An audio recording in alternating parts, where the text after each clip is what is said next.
Real nigga spit ain't nothing but facts.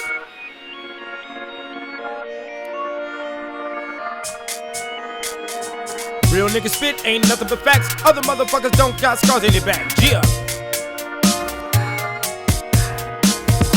Real nigga spit ain't nothing but facts. Other motherfuckers don't got scars in their back. Other motherfuckers don't got scars in their back. Other motherfuckers don't got scars in their back. Where that nigga Machiavelli at? Real nigga. Where that nigga Nat Turner at? Real nigga. Where that nigga Jamie Foxx at? Real nigga. Where that nigga John Coltrane? Real nigga. Where that nigga Jay-Z at? Real nigga. Where that nigga Benjamin Banneker? Real nigga. Where that nigga Samuel Jackson? Real nigga. Where that nigga Louis Armstrong? Real nigga. Where that nigga Master P at? Real nigga. Where that nigga Frederick Douglass at? A real nigga. Where that nigga Danny Glover at? A real nigga. Where that nigga Miles Davis at? A real nigga. Where that nigga Puff Daddy at? A real nigga. Where that nigga Harriet Tubman? A real nigga. Where that nigga Whoopi Goldberg? A real nigga. Where that nigga Lena Horne at? A real nigga. Real nigga spit ain't nothing but facts. Other motherfuckers don't got scars in their back. Other motherfuckers don't got scars in their back. Other motherfuckers don't got scars in their back. Real nigga spit ain't nothing but facts. Other motherfuckers don't got scars in their back. Other motherfuckers don't got scars in their back. Other motherfuckers don't got scars in their back. Where that nigga Beyonce at? A real nigga. Where the real Rick Ross at? A real nigga. Where that nigga Washington Carver? A real nigga. Where that nigga Fred Hampton at? A real nigga. Where that nigga Maya Angelou? A real nigga. Where that nigga Jeff Fort at? A real nigga. Where that nigga Malachi York? A real nigga. Where that nigga Angela Davis? A real nigga. Where that nigga Shaka Khan at? A real nigga. Where that nigga Rayful Edmond? A real nigga. Where that nigga Madam Walker? A real nigga. Where that nigga Asada Shakur? A real nigga. Where that nigga Oprah Winfrey at? A real nigga. Where that nigga Madam Sinclair? A real nigga. Where that nigga Colin Muhammad? A real nigga. Where that nigga Huey P. Newton? A real nigga. Real nigga spit ain't nothing but facts. Other motherfuckers don't got scars in their back. Other motherfuckers don't got scars on their back. Other motherfuckers don't got scars in their back. Real nigga spit ain't nothing but facts. Other motherfuckers don't got scars on their back. Other motherfuckers don't got scars on their back. Other motherfuckers don't got scars on their back. Where that nigga Mayweather at? A real nigga. Where that nigga Martin Luther King? A real nigga. Where that nigga Idi Amin? A real nigga. Where that nigga Emmett Till at? A real nigga. Where that nigga Tiger Woods at? A real nigga. Where that nigga Malcolm X at? A real nigga. Where that nigga Shaka Zulu at? A real nigga. Where that nigga Mike Brown now? A real nigga. Where that nigga Bo Jackson at? A real nigga. Where that nigga Marcus Garvey at? A real nigga. Where that nigga Mansa Musa? A real nigga. Where that nigga Trayvon Martin? Real nigga. Where that nigga Magic Johnson at? A real nigga. Where that nigga Obama at? A real nigga. Where's that Amistad shit full of real niggas? Pour out a bottle of Louis for real niggas. Real nigga spit ain't nothing but facts. Other motherfuckers don't got scars in their back. Other motherfuckers don't got scars in their back. Other motherfuckers don't got scars in their back. Real nigga spit ain't nothing but facts. Other motherfuckers don't got scars in their back. Other motherfuckers don't got scars in their back. Other motherfuckers don't got scars in their back. Real nigga spit ain't nothing but facts. Other motherfuckers don't got scars in their back. Other motherfuckers don't got scars in their back. Other motherfuckers don't got scars in their back. Joe Louis. Yeah, what y'all need to understand Denzel all this Washington. racism talk is that everybody wants to get into hip hop, and y'all niggas can't claim this 400, 500 years of slavery, my dog. You understand this jazz, this rap, this rock and roll, this pimping and hoeing, this gangster shit that we do because that's how we got out of slavery, my nigga. That's how we survived, my nigga. So while you think this shit is a night in the club, this is our lifestyle. This is all the fuck we got. Understand that. You ain't got the scars on your back, homie. It's not in your blood. It's in ours. And it will forever be. Know that. Real nigga spit ain't nothing but facts. Other motherfuckers don't got scars in their back.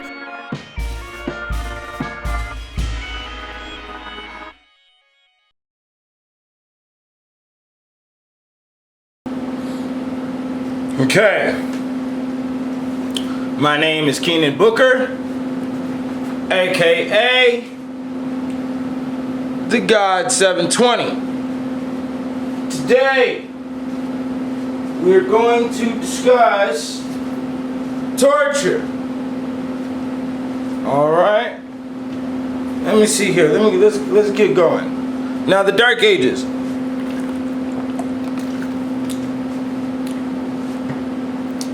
The Dark Ages supposedly are from 600 to 1300, but are in actuality a lot longer than said time period.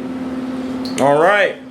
A lot of information is destroyed before the years of 600, so there's a lot of dark spaces, which we will call the Dark Ages. If you observe this painting and many other paintings which were done during these time periods, you will see much debauchery going on as the common practice of everyday life in medieval time periods of Old Europe.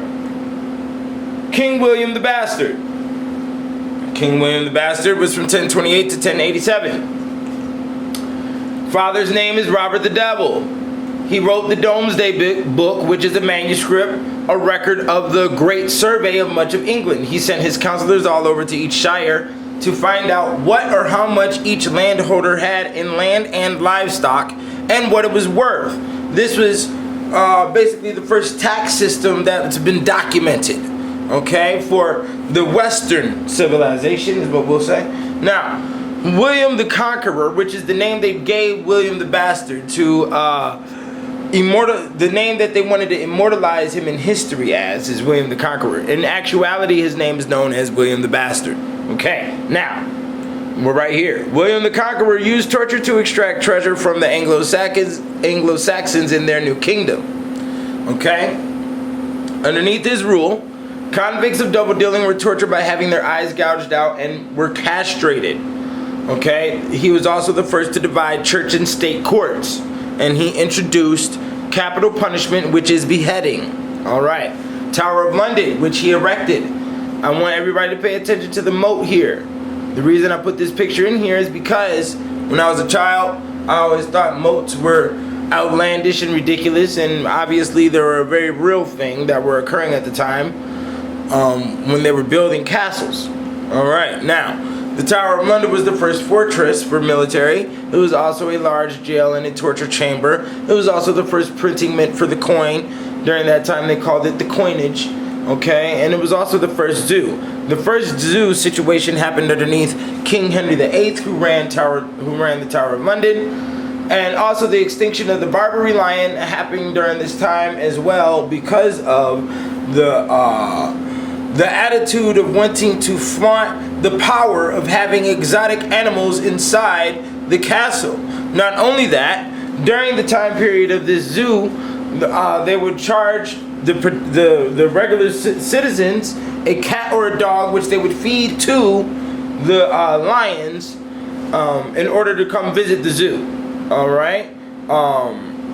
Another thing that occurred, the reason why the zoo was shut down was because of repetitive attacks on the people from the animals, okay, or extensive abuse that the citizens were giving to the animals, as throwing stones at them and poking them with sticks. All right, now the Tyburn Gallows, 1136 to 1783. That is a solid 650 years.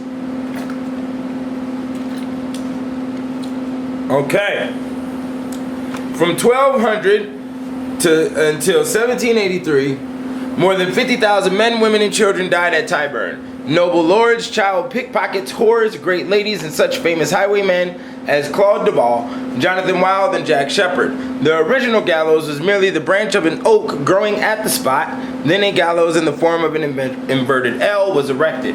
The first effort to alleviate the condemned's sufferings was to allow him to mount a ladder resting against the crossbar, have the noose put around his neck, and then jump, thus breaking his neck. Right here is the site of the first tree.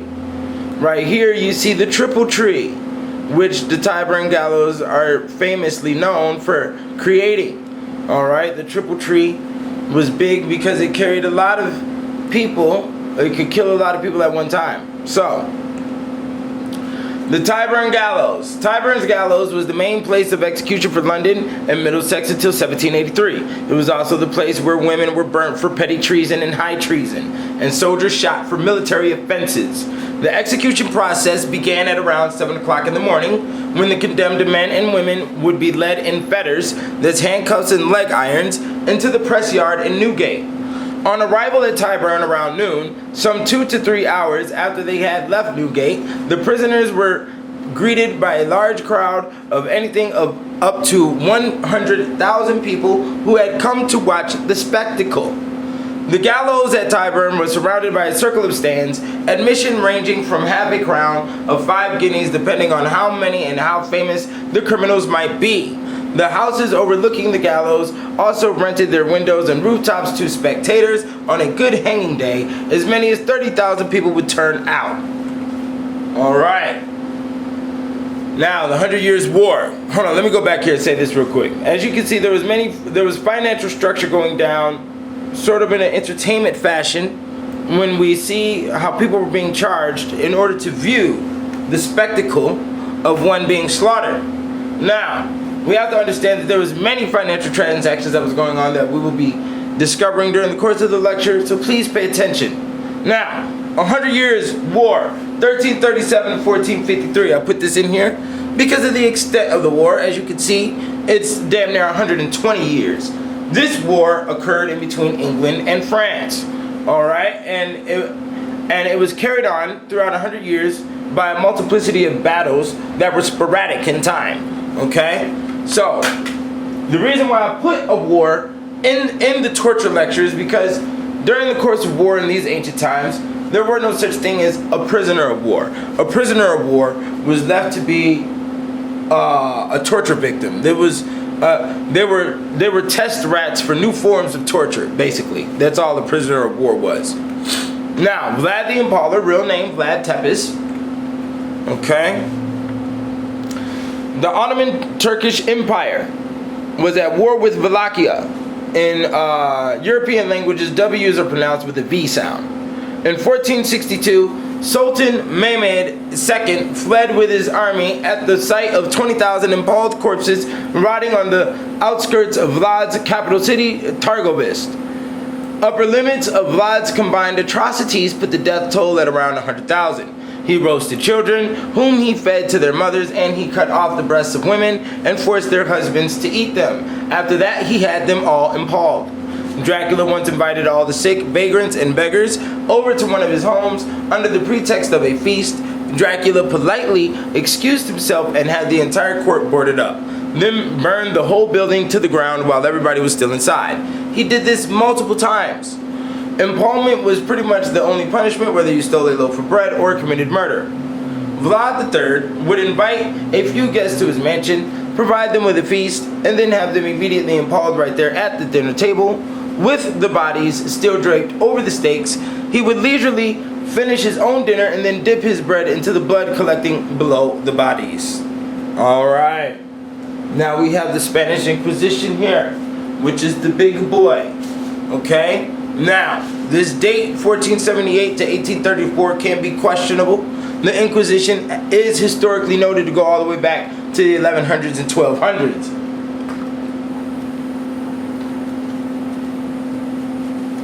This is the picture of a torture chamber here. I want you all to pay close attention, as you will be seeing many of the tools and the processes that are used here. Okay. Now, the noontide of the papacy was the world's moral midnight. The Holy Scriptures were almost unknown, not only to the people but to the priest. Like the Pharisees of old, the papist leaders hated the light which would reveal their sins. God's law, the standard of righteousness, having been removed, they exercised power without limit and practiced vice without restraint. Fraud, avarice, and profligacy prevailed. Men shrank from no crime by which they could gain wealth or position. The palaces of popes and prelates were scenes of the vilest debauchery.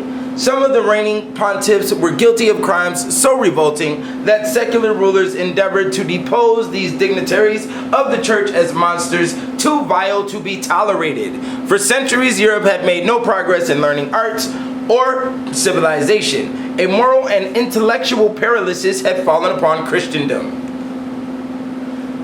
The Pope gave the inquisitors the most unlimited powers. As judges delegated by him and immediately representing his person, they were permitted to excommunicate or sentence to death whom they thought proper, upon the slightest information of hearsay, were allowed to publish crusades against all whom they deemed heretics, and enter into league with sovereign princes to join those crusades with their forces. In the United Kingdom of Castile and Aragon, there were 18 different inquisitorial courts, having each its counselors termed apostolical inquisitors, its secretaries, sergeants, and other officers. Besides these, there were 20,000 familiars dispersed throughout the kingdom, who acted as spies and informers and were employed to apprehend all suspected persons and commit them for trial to the prisons which belonged to the Inquisition. Now, what is the important part here? What do we have here? 20,000 familiars. dispersed throughout the kingdom who acted as spies and informers. How do we not know this is the same mentality of today? If we are living in Western civilization, and old Europe is yet what you might want to call the soul of Western civilization. And the reason why I say the soul is because there was more souls taken this time period than there was in Greece or Rome. Alright, so understand that the cameras that we have everywhere and the overt observation of your person has been a mentality that predates slavery. Okay? That predates the African slave trade is what I meant to say. Alright, now, a simple narrative of the proceedings of the Inquisition has shocked the world, and the cruelty of it has become proverbial. Nothing ever displayed so fully to the eyes of mankind the spirit and temper of the papal religion. Let us hear the description which Voltaire, a very competent witness, gives of it. Their form of proceeding is an infallible way to destroy whomsoever the inquisitors wish. The prisoners are not confronted with the accuser or informer, nor is there any informer or witness who is not listened to. A public convict, a notorious malefactor, an infamous person, or even a child are in holy office, though nowhere else. Credible accusers and witnesses. Even the son may depose against his father, the wife against her husband. The wretched prisoner is no more made acquainted with his crime than with his accuser. And where he told the one, it might possibly lead him to guess the other. To avoid this, he is compelled by tedious confinement in a noisome dungeon, where he never sees a face but the jailer's, and is not permitted the use of either book or pen and ink. Or should confinement alone not be sufficient, he is compelled by the most excruciating tortures to inform against himself, to discover and confess the crime laid to his charge, of which he is often ignorant. Okay. But these melancholy effects of the Inquisition are a trifle when compared with those public sacrifices called the auto de fe, or an act of faith, and to the shocking barbarities that precede them. A priest in a white surplice, or a monk who has vowed meekness and humility, causes his fellow creatures to be put to the torture in a dismal dungeon. A stage is erected in the public marketplace where the condemned prisoners are conducted to the stake, attended with a train of monks and religious confraternities. They sing psalms, say mass, and butcher mankind. Were a native of Asia to come to Madrid upon a day of an execution of this sort, it would be impossible for him to tell whether it were a rejoicing, a religious feast, a sacrifice, or a massacre, and yet it is all these together. As you see on your news, they are rejoicing, okay? They bring out the preacher to see what he has to say with the cross, okay? And the news is there all while the police are carting in the body. You see, it's all the spectacle. It's the praise of death that we got going on. Now, this is it. This is the Spanish Inquisition. This is the tribunal, okay? This is what they would hold. And as you see right here, there are humans on the stakes being marched. And they have effigies of Jesus right here, if you pay attention, on the cross. Why they are walking in the shape of a snake or a dragon, who knows? But there's deeper definitions to all of this, which we may discover in further lectures. Now, the Inquisition varied from country to country, from period to period, and as the torture in the dungeons was kept secret, no one can definitely say what took place. Pay attention to that one. Okay? Because as of right now, they have torture chambers all over Iraq, and you don't know what took place. Nobody knows what took place but the people who are there. Now, King Henry VIII, 1491-1547, we're bringing it on in. The number of executions done under King Henry VIII amounted to 72,000 people, or about 1,895 people every year. He would have your ears cut off if you did not show up to divine service on Sunday. The scavenger's daughter was created during his reign. He also made the police travel the town to see if there was any liquor houses open or to see if anybody was drinking. Okay? Now, Queen Bloody Mary, 1516, 1588. Oh, and let me go back and say this. Let me say this about King Henry VIII. I have found that is where the most religious tortures are at, that enforced you to be at the church. Okay, we will go in on this. I think there's more spectacles of that. I mean, more little pieces of that throughout the course of the lecture. Queen Bloody Mary, she is King Henry VIII's daughter. Okay? And Mary first began to earn her unofficial title of Bloody Mary when she had her cousin, Lady Jane Grey, executed to prevent any possible power struggle. She had more than 300 persons burned at the stake for hearsay, led a large attack on the Protestants. She was Catholic, okay? Now, you see the date, 1516, 1588, in the Bloody Mary term. Understand that the Bible written underneath King James, who was King James of Scotland, he wrote the Bible, underneath his order, the Bible was written, and that was done in the year 1611. Alright, so while Countess Elizabeth Bathory was still alive, the Bible was written. This is what they had to say about her. Now, the highest number of victims cited during Bathory's trial was 650 women that she slaughtered. She tortured and killed her victims, of course. The Countess is best known for bathing in her victims' blood to retain beauty or youth.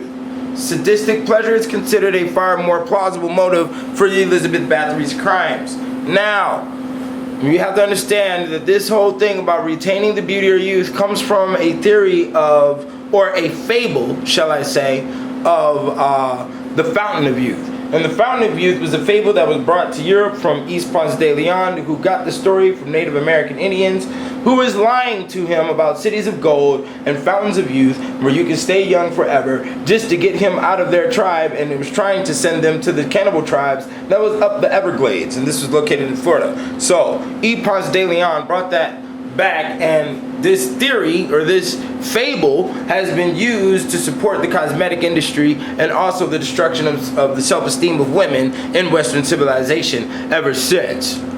And also, to even go in further, the whole thing about, aging cream and, all of that stuff they do towards the elderly in our country, even with the whole thing of having a goatee. I mean not a goatee, but the male wig is what I want to say, to hide the bald spot. Okay, so African slave trade, 1600, 1900. We all know what that was about. 30 Years War.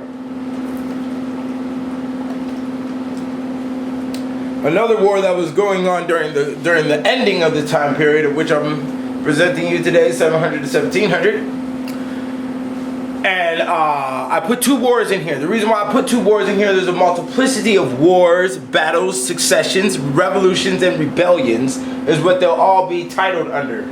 They're all titled different, okay? So you have to understand it's still all the same thing, and that thing is conflict, or religious conflict is another thing you'll find, okay? Not necessarily territorial. The majority of the conflict was based off of he say, she say, and religious conflict, okay? But it ended in high-level human sacrifice and high-level ritualistic murder that was going on, basically, okay? And the thing is that some of this ritualistic murder, we can't really tell until we do further research on if it was intended to be ritualistic or not, or they were just so highly sadistic that it ended up being ritualistic through the entertainment of sufficing one's sadism. Okay? Now, the witch hunts from 1450 to 1750. Okay, let's go over a little witch hunt a little bit. Now, witch hunts and Spanish Inquisition are interchangeable titles. They like to do this to mess up the chronology of history and also to hide attitudes. If we were to go into witch hunts and we do a thorough research of the witch hunts, we could see clearly that there is a hatred towards women and towards the feminine principle overall. Okay, now when we look into the Spanish Inquisition, we're hiding the fact that it was women being tortured during the course of the Spanish Inquisition by using it as a guise of going against religion or going against the one true God, which they try to make it seem as if Christianity is only bowing to the one true God, when in actuality Christianity is a Trinitarian religion. It's a polytheistic religion, meaning that they worship the God, the Spirit, and the God, Jesus, and the Holy Ghost. Okay, those are three different entities. Okay, so I state that to state that, you know, there's a lot throughout history, a lot of people have been against Christianity and Catholicism, so they'll use that as the core of the Spanish Inquisition to hide the fact that there was a lot of high-level perversion going on and a lot of high-level slaughter towards women. And not only that, there's a deeper level with all of this that is hiding the fact that fear and violence is attached to the female's hormonal structure. Okay? And that's another part of the whole attack on women in this whole thing. Okay, now let's keep it moving. The witch hunts, estimated over 9 million executions. Okay, the accused was taken to a convenient room, stripped naked and tied in a sitting position on a stool for 24 hours without food or sleep. All witches had a familiar, a sort of pet demon that visited them at least once a day. And the demon might take any shape. If any living creature, including a fly, was seen in the room during this period, it had to be the witch's familiar, and her doom was sealed. In case no flies showed up, Hopkins still wasn't beaten. Witches fed their familiars from a spot on the body from which the demon sucked a special fluid.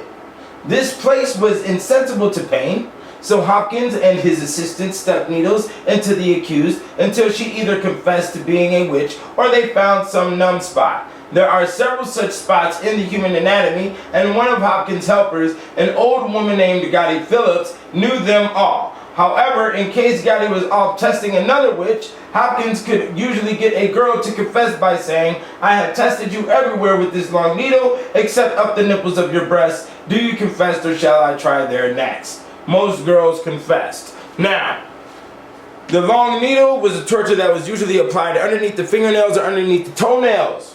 Now, in places where women were generally oppressed, they were more likely to become torture victims for things that were perfectly natural, like having a libido. Okay? For having a sex drive, women could be tortured. Now, during the Spanish Inquisition, it was believed that women lost their souls when they had their menstrual cycles. Therefore, women were inherently heretics. A woman could have been burnt at the stake just for having a menstrual cycle. Around the same time in Florence, Italy, there was an insane but widely influential monk named Girolamo Savonarola who condemned women just for being beautiful or for wearing cosmetics. Alrighty. So we're going to damn the beautiful. Now, the Black Plague, 1360 to 1667. Now, and let me say this. There's a lot of penis inferiority going on here with this, with the slaughter of the women and the attack on the woman's sexual drive. Alright? There's a lack of, the reason being is the lack of penis strength. Penis dominance is controlled on a female. And obviously, they don't have any because the females would be responding accordingly. And that is not what is occurring. So, the Black Plague, 1360 to 1667, 300 years solid of death. Now we have to understand that these 300 years, once again, were sporadic. These scenarios of the Black Plague would come and go. But it was a consistent coming and going. And when it came, it'd take 20,000, it'd take 50,000, take 10,000. One time it took 25 million. Okay? So, it goes down, and we have to understand that it played hardcore on the mind, and then there was a lot of torture there was, you don't want to really call it torture. Well, what they did is what you saw Vlad do. They would take those suspected to have the plague, and they would just box them up into a wooden house and set the house on fire. You know? A lot of parks in Europe are actually pits of these bodies, of Black Plague bodies that had to get dug up and, you know, dumped over. They dumped a lot of dirt on top of the pit, and now that the grass has grown at that pit, they've become national parks, you know, for that country. And you have to understand that this 1700 time period, I'm talking about at least over 30 to 40 different countries of this type of activity was going down. All right, this is what the Black Plague looked like. As we stated earlier, 1360. This is 200, 300 something years before African slavery is in place. So the hatred of bodies turning black because of the Black Plague, because you watched your mama die, because you went upstairs and your dad was dead in the bed, and you didn't know what to do as a little child, and he looked solid black like this. You started to hate the image of black. So we have to understand, and I'm going to do a lecture on this. We're going to go further into this theory here of the true hatred of why Caucasians hate black. And I do believe it stems from the Black Plague. It has nothing to do with African slavery. It just, African slavery gave a reason in being for the hatred. It gave a material being for the hatred so they can have a hatred and apply it to it. Even though, if we were to go deeper into Caucasian culture, the hatred really stems from Greece. Okay, but we'll go into that later. All right, let's stick to it. Now we got torture here. Now, the action or practice of inflicting severe pain on someone as a punishment or to force them to do or say something, or for the pleasure of the person inflicting the pain. I will say that whether it was done for a person committing an offense and done as a consequence, or it's all done for pleasure. All torture is done for pleasure. You have to understand this. All torture is done for pleasure. Okay, now, torts. Torts and crimes at common law originate in the Germanic system of compensatory fines for wrongs with no clear distinction between crimes and other wrongs. So a tort is a crime, basically, but it's supposed to be a small crime, all right? And also tort means to twist. This is the law definition. Tort means to break. Now, corporal punishment is a form of physical punishment that involves the deliberate infliction of pain in order to punish a person convicted of a crime or as retribution for a perceived offense, including physical chastisement such as spanking, paddling, or caning of minors by parents, guardians, or school or other officials. Official punishment by the infliction of pain or injury, including flogging, branding, and amputation, was practiced in most civilizations since ancient times. By late 20th century, corporal punishment had been eliminated from the legal systems of most developed countries. Capital punishment. Death penalty or execution is punishment by death. The sentence that someone be punished in this manner is a death sentence. Crimes that can result in a death penalty are known as capital crimes or capital offenses. The term capital originates from the Latin capitalis, or literally regarding the head, referring to execution by beheading. Sadism and masochism. Masochism, right here, people. Deriving sexual gratification from pain inflicted on oneself. So that would be the slicing thing, you know, the razor blade thing. Sadism, in which gratification is derived from pain inflicted on others. That's a person just going to the horror show, okay? There is no physical basis for sadism. It is purely a psychological phenomenon. It is, however, far more common than masochism. Psychologists have argued that all interest in cruelty or scenes of violence, including the gun battles in TV westerns, is basically sadistic. All right. Now, everyday England. Okay. It is clear from a careful study of the history of medieval times that virtue and amiability amongst the middle and lower classes, generally speaking, did not prevail. Okay. We're right here. Men, says Pike, branded on the forehead, without hands, without feet, without tongues, lived as an example of the danger which attended the commission of petty crimes and as a warning to all men who had the misfortune of holding no higher position than that of a churl. Wealthy people might do wrong with impunity. It has been clearly shown that there was one law for the rich and another for the poor in England during the 4 centuries which preceded the Norman conquest. King William the Bastard was a Norman king. Okay. Now, we have to understand here, when they say without feet, without hands, without tongues, without eyes as well, might be sitting right there at the corner and can't move, can't do nothing. These are the bums. These are the criminals. And then sometimes they would also be wearing a note or a piece of, or a wood plaque on them saying the crime that they did. This is also a time period without cars, so everybody is walking. Remember that. Now, towards the close of the 13th century, judicial torture flourished in Italy as strong as it did in the days of the Caesars of Rome. Gradually it spread into other countries, with the result that by the birth of the 17th century there was scarcely for the finding a European state. Scandinavia appears to have been the one exception where torture was not looked upon as a necessary part of criminal procedure. In Germany, in France, and in Spain, judicial torture became incorporated in the regular penal system. Now, a pit of rats. A pit of rats was just, you know, a pit with hungry rats in it, you know.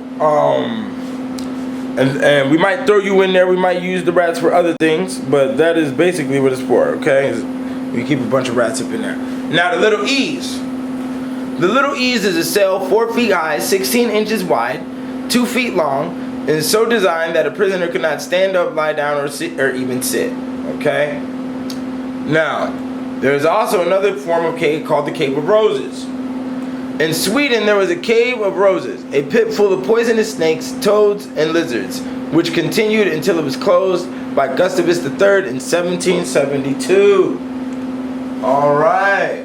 Now, this is an interesting one. The Saxon and Danish kings executed criminals by hanging, beheading, and drowning. Drowning seemed to be a favorite method. Many kings maintained a special drowning pit, and as late as the reign of King John, the owner of Baynard's Castle, London, had the right to drown criminals in the Thames. John himself used to extract money from wealthy Jews by having their teeth pulled. Well, the reason why I put the line in there about the Jews having their teeth pulled is because in earlier research years ago, I found information stating that the gold teeth had its origins at around the same time period as these events were occurring. So, if we put the dots together, we will probably conclude that Jews were having gold teeth. Whether they were having gold teeth before they were pulled because of the status of the water destroyed their teeth, or they put in gold teeth after their teeth were being pulled through some type of torture scenario. And usually it was being done because Jews killed Jesus, and that's why the Jews have been through purgatory non-stop ever since those times, ever since Babylonian times. Now, the rat torture. We take one of them hungry rats about that pit, and we put it in a bucket here, and we put it on your stomach, and the rat will eat through your stomach and find itself in your intestines. It will hide itself in your intestines until it gets hungry again, and it wants more. Okay, now, there was another one called the German chair. You sit in a chair, they put a cage around your head, and they just drop the rat in there. And they just wait until the rat gets hungry, and the rat's gonna start eating on your ears, start eating your face, start eating your eyeballs, start eating all your stuff, man. Now, oblite, which is really a word that is enunciated as oubliette. Oubliette. The oubliette. Oblite is also the root word for obliterated. Now, or obliterate. France was particularly famous for her oubliettes, from the word meaning to forget. These were dungeons shaped like an inverted funnel with trapdoor at the top. And when the victim stepped on the door, it opened under him, and he fell into the cell from which there was no escape. Louis XI is said to have killed 4,000 victims in oubliettes. Notice its parachute shape. Now, one thing about this shape, and the reason why I'm stating this is because I've also read across other information that stated that the cells, the dungeons and the cell shapes that they created back in ancient times had air passages specifically located to get rid of the smell of the dead bodies. Okay? So they're very strategic in how this whole thing was set up and how these castles were being built as well, because the majority of the dungeons were on the bottom of them. Is it good to stand on top of that type of energy and collect that in the castle for a maintenance of fear on the people? Now, the Bators. The prisoners were beaten with the Bator or battledore, an instrument like the paddle used in ping pong but studded with nails. Okay, and this was used on women as well, as you can see the nails here. Now you see some of these are the origins to the paddle that was used in school. Alright? For those who are the old schoolers watching this. Now, here you go. We got the chastity belt. I do believe this is Scottish or something of that nature. And this is a French one. Okay. Now, if we could observe the heart in the anal area, we will begin to discover more about the mentality of the culture. Okay. Now, let me go back and say this about the female chastity belt. These weren't always worn because the husband was going on a great adventure and he cared about his wife so much that he didn't want the vagina to be used, even though he couldn't trust her to have control over her own vagina. So he had to put on some type of metal device and swallow the key. No, that's not the case at all. The majority of these were created and used voluntarily by the females because they wanted to avoid being raped. All right? The crime was so high rate at the time. Now, the male chastity belt. If we can pay attention to this here, this is not specifically a chastity belt, and yes, this is a real one from the 16th century. Okay. Now, this one right here comes from the 19th century. Now, when I say the 19th century, I'm talking about the time period in between 1800 and 1900. Okay? When I say 17th century, I'm talking about the time period in between 1600 and 1700. That's what you got to understand. So, when I say 19th century, I'm talking about this was created during the Victorian era in the 1830s. And the reason it being is because it's an anti-masturbation device. And it also stops you from getting an erection during nighttime, as during the time period in the Victorian age, they thought it was unhealthy to get an erection at night. They thought masturbation could lead you into death, and masturbation could also lead you into insanity. So they had a multitude of devices that they created that were anti-masturbators, basically, is what they were called. And they were usually deployed inside the insane asylums. Now, the heretic's fork. This is usually used in the dungeon. Okay? And this is for the heresy. For those who want to speak against the one true God. Okay? The one who wants to speak against the Messiah. You put the heretic's fork to your chin, nigga.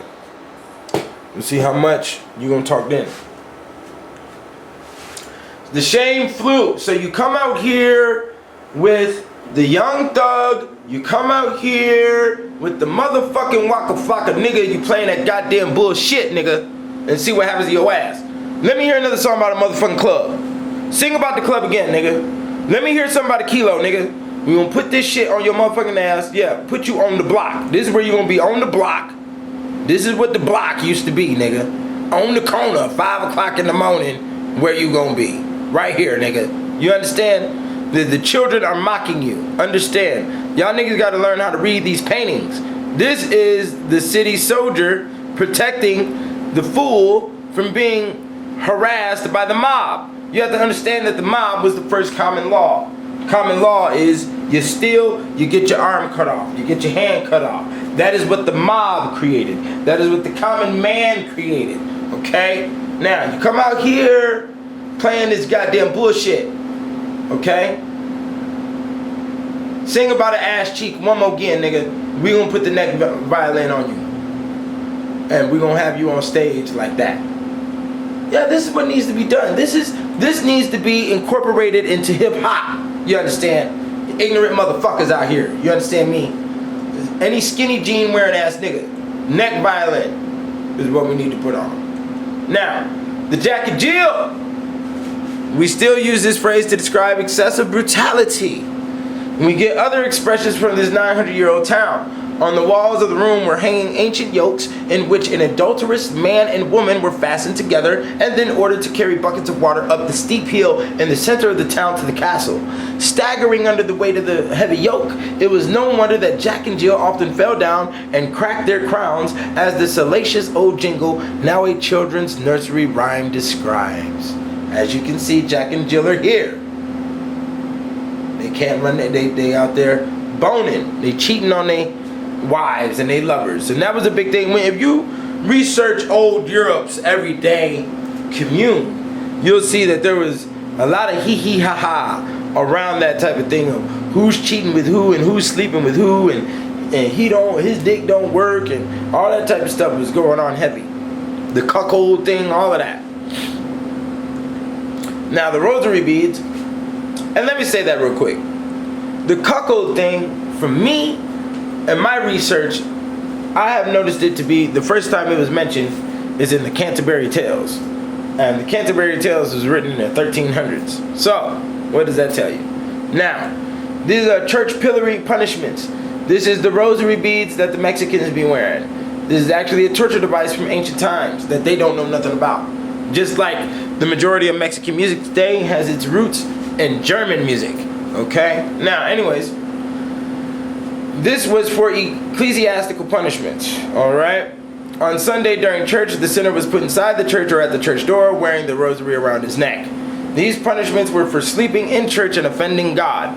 In Germany, the congregation came together once a year and were examined on the Bible and catechism. It was also punishable if one did not attend church on Sunday.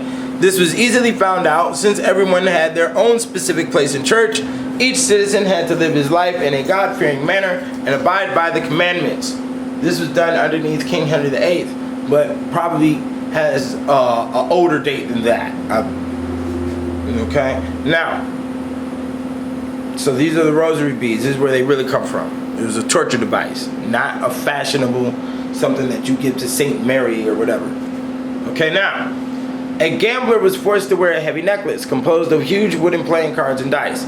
Drunkards were put into the drunkard's clack, a barrel-like arrangement with an opening at the top for the man's head and no bottom so he could walk through the streets. Now, pay attention. You see how big it is right here? Humongous. Who knows the weight? Alright, but I'm pretty sure the weight was large. Okay? Now, with that weight being so large, it'd probably weigh down the neck, and you would definitely look like a fool in the city. Also, this was put on those who cheated during games, okay? So, the drunkard's cloak, okay, right? What you see right here is called the Scarlet's Letter, all right? Now, the Scarlet's Letter is a big piece of wood with a letter on it representing the crime that you did, and you would have to walk around wearing it. Now, as you can see here, the bottom is cut out of this barrel. But there was also a lot of drunkards' cloaks or clacks that had the bottom in it, and when they put you in there, they would force you to drink more liquor and make you, pee and shit on yourself. You'd be sitting in your own piss and your shit, okay, for a very long time. Bugs would come, and it would create a very bad scenario. People would start throwing food at you and all of that other type of stuff, okay? And yeah, and as you're thinking, a lot of these market embarrassments are now incorporated into your festivals, okay? Your little school festivals, or your little tent festivals that come to town, or your little circuses, and I want you to pay attention to that. Now, this is the branding, Scarlet's Letter. This is not the Scarlet's Letter, but it's similar when we come to the list of the letters being used for the Scarlet's Letter, okay? Now, in the reign of Edward VI, in 1547, an act was passed from which it appears that any person who had offered them work which they refused was authorized to brand them on the breast with a V, hold them in slavery for 2 years, feed them during that period on bread and water, and hire them out to others. Okay, this one right here. I also saw a number of branding irons, one of Conrad's favorite methods for determining guilt. Before being branded, the accused was asked to pray that the iron would not sear his flesh. If the iron burned him, it was considered proof of his guilt. So, as we can definitely see, that you we'll have you pray to the Lord, and then we'll burn you with the iron. We'll get this iron red hot and put it to your skin. If you are burned with the iron, the Lord is not on your side, and you are in allegiance with the devil. And there will be more further tortures that occur.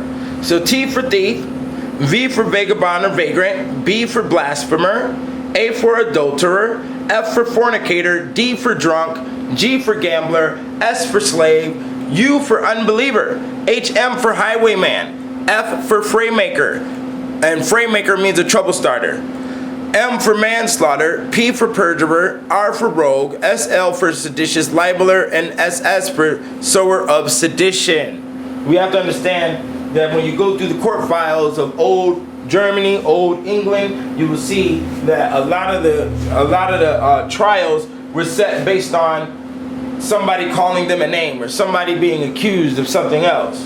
Okay, and 9 times out of 10, the accused, the accusation was not true. Okay, the only reason they did it was because this person may be able to read or write, or this person may have more flowers in their house than I have, so they're a witch and I want them burned. And that's basically what you saw. Okay, now when the branding would occur, there were certain places where they would brand you. They would brand you on your cheek, and the cheek was a popular spot. Was to be branded on the cheek, branded on the forehead, to be branded on the chest, on your breast, or to be branded on your left arm on the inner side of your wrist or your hand. And the reason they did it in these locations is because when you came to court for another offense, this would be your track record of other offenses that you didn't came in court for. Would be your brands that we see on you. Now, this is the iron shoes. If we pay attention to the iron shoes right here, we see 3 holes right here. We see the spikes. These are applied to your feet while they're red hot. And then there is a supervisor who will watch you and who will flog you, hence whip you, when you have these on your feet, and you will have to run while wearing these. These are the ones that you put on criminals and that are unsupervised, and they are also applied while being red hot. And the bell, of course, is for the forewarning that a criminal is coming. Okay. Now, the Scold's Brittle. Very important. Pay attention here. The Scold's Brittle used on shrewish women was an iron mask that included a gag for the mouth. Sometimes the gag was covered with spikes, and some even had a device like a wheel spur. Or the prisoner might be tarred and feathered and ridden on a rail, to the great delight of the whole community. To the great delight of the whole community. This is entertaining, okay, as we will further see through other pictures here shortly. That the Branks, the Scold's Brittle, was was a favorite of old Europe, to be applied on women specifically, okay, more so than men, for running their mouths too much. Okay, now here's one that's for men. Once again, we have the big nose. The nose means he was sticking his nose in other people's business. The horns that we see here meant that his wife was cheating on him. And the snake on the head that we have right here means that he was having bad thoughts. Now these other Scold's Brittles right here are for the same reasoning, you know. And notice the one we got here with the pig here and the pig here. Okay, now if you see on here, there's colors and designs, and all of these colors do signify different things as well. Okay, now we have the Branks. Branks, Scold Brittle, same thing. A lot of words are interchangeable in between the different countries, as we are going over a large range of geographical area, and we're going over a large range of time. So there is a change and amalgamation of words and how they are used. So Scold's Brittle, Branks, and Head Cage can all be interchangeable throughout the times. Okay, now prisoners were put into the stocks. The soles of their bare feet were coated with brine, and goats allowed to lick them until they went insane. As you see here, there is a goat licking on the foot to make the person insane that is sitting in the stocks. The person in the stocks has his hands attached. The children are teasing the man in the stocks. There is a body drawn behind on the wall. For what reason, I do not know. It's probably a collection of the body. This is probably where the starting of drawing a line around the body began with the police that we have today. Now, to intentionally drive a person insane while sitting in a punishment already is an extra. It's an accessory. And then we also have the child here. As we can see, the children are being trained to bully.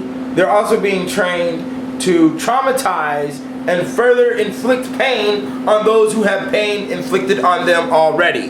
To further embarrass is what the children for a multitude of generations in European culture have been taught to do. Now, if we see here the Branks and the females here, as you can see their attire, they're being attached to the wall right here by chains, okay? So they have a collar around their neck, including with a metal mask, and these metal masks sometimes were colored, painted, and sometimes they weren't, okay? But this is embarrassment. Now, and as you can see, this is at a street corner, all right?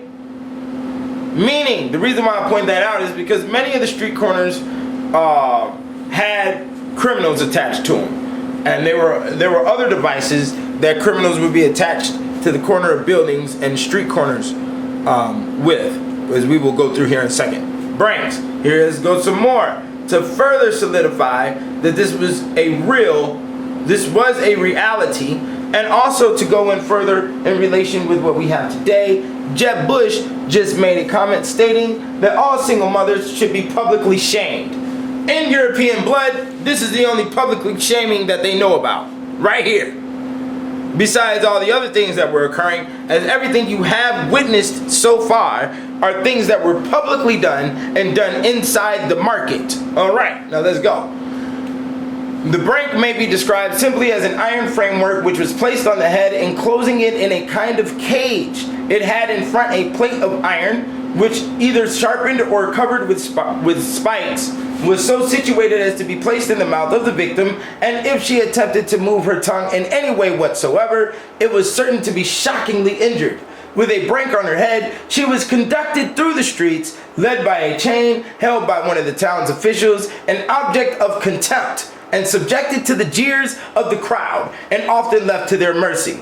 In some towns, it was the custom to chain the culprit to the pillory, whipping post, or market cross. She thus suffered for telling her mind to some petty tyrant in office, or speaking plainly to a wrongdoer, or for taking to task a lazy and perhaps a drunken husband. Huh? Understand? Like what Jeb Bush said, you don't know what to do with your pussy. You're getting the lazy nigga. You're getting the drunk nigga. You're getting the club going ass nigga. Guess what we gonna do to you? Since you giving him the good. You giving him the good pussy. Even though the quality of your pussy is mighty low. Because we have to understand that rats, healthy female rats, cannot decipher the difference in between a healthy male rat and a sick rat. And if they were to, and when they are put in option for a healthy rat or a sick rat, they choose the sick rat. So, females with rat mentalities who live on a sick level will only choose sick and rat level men because they want to be the dominant factor. But then there's another side of nature that comes in where eugenics is applied, and females by nature do not respect weak seed, so they destroy their seed intentionally or neglect it or give it off to some orphanage, or like we see on the news, just slaughter it. Now, the iron mask. Okay, the iron mask was created by Christians. This was applied red hot. As we can see, this one here has been used several times. Okay. It was applied red hot to the head. When applied red hot to the head and then taken off when cooled, the scalp would be removed, the eyeballs will come with it, all parts of the nose, all the skin of the face and head will come with the mask when taken off. Beheading. This one here is found in the Tower of London. This one here is found in Germany. Pay attention to the familiarness with the meat cleaver. It looks just like the meat cleaver, huh? So here we go. Now, Beheading ranked, relatively speaking, as an honorable end. Hanging was considered disgraceful and was usually reserved for thieves and criminals of low birth. The substitution of the sword for the halter was considered a favor in such cases. This happened in 1609. Out of regard for the felon's two daughters who complained that their betrothed would refuse to marry the children of one who had been hanged. So, my children ain't finna marry your children because your children, the daddy got hung. You understand? And we also understand that hanging was considered disgraceful and was usually reserved for thieves and criminals of low birth. We have to understand that it was the same process but different word used during the African slave trade. They used the word lynching, not necessarily hanging. So there may be there's some magic applied right there that we might have to discover later on. Here we go. The executioner masks. Okay, this is the executioner mask. This is what they wear to slaughter. Okay, I do believe this one here is French and this one is German. Don't quote me on it. Do your research. Now, the executioner was an extraordinary, awesome apparition, clothed from head to foot in a black garment, with his head and face covered, except for two eye holes with a black cowl. He presented a most diabolical and satanic appearance. Interesting. A satanic appearance. Now, we have the executioner's robe here. You understand? This here is a hangman's hood. Okay? A hangman's hood. And we see a Branks here and some other things going on here. But this is an official executioner's robe. Now, these are the executioner's swords. These are double-handed swords. Okay? And these are square-edged swords. I don't know the specifics on why they are square-edged.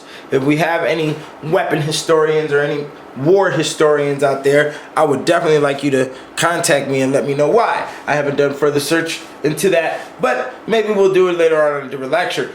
Okay, so these were given wide handles for a double-handed swing, as there was a specific way they swung these blades in order to cut off people's heads, and there was 3 different positions a person could be in while having their head cut off. That was either standing up, or that was kneeling, or that was laying your head on the chopping block. Now, the Morningstar mace, similar to the mace we use today by word and also by usage, with a paralysis of the brain when struck with the mace. Now, this is the original mace. These weapons right here can also be called schlags, but these are more so military weapons, supposedly, but it is also known that the executioner would carry this with him as well during the course of executions. Now, I'll put this up here for another reason, to show you the reality of what these weapons were, and not the falsehood of one being used with a chain, which is completely out of box if we understand how war works and how weapons work during the course of war and how you use them. This would inflict damage on one's own person. Okay? Now, anyways, the low.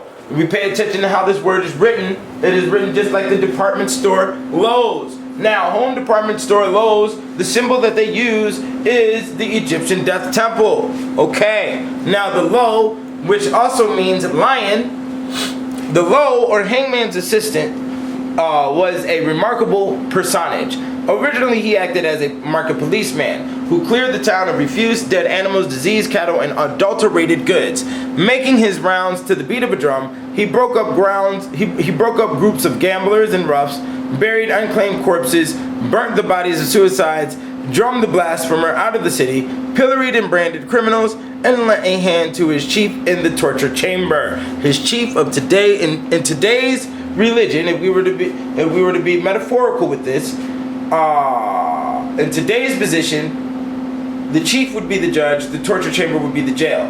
We have to understand that he buried unclaimed corpses and burnt the bodies of suicides. So that means every day, Europe, there might be a random dead body just laying out on the street that one had to clean up, and then they were done, and then they were discarded of in different ways.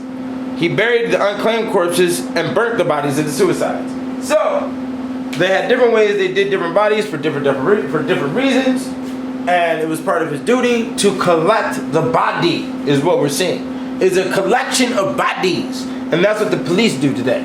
They have power over the body. They collect the body. They move the body to make the money. Okay? And that's it. That's all that's going on. He also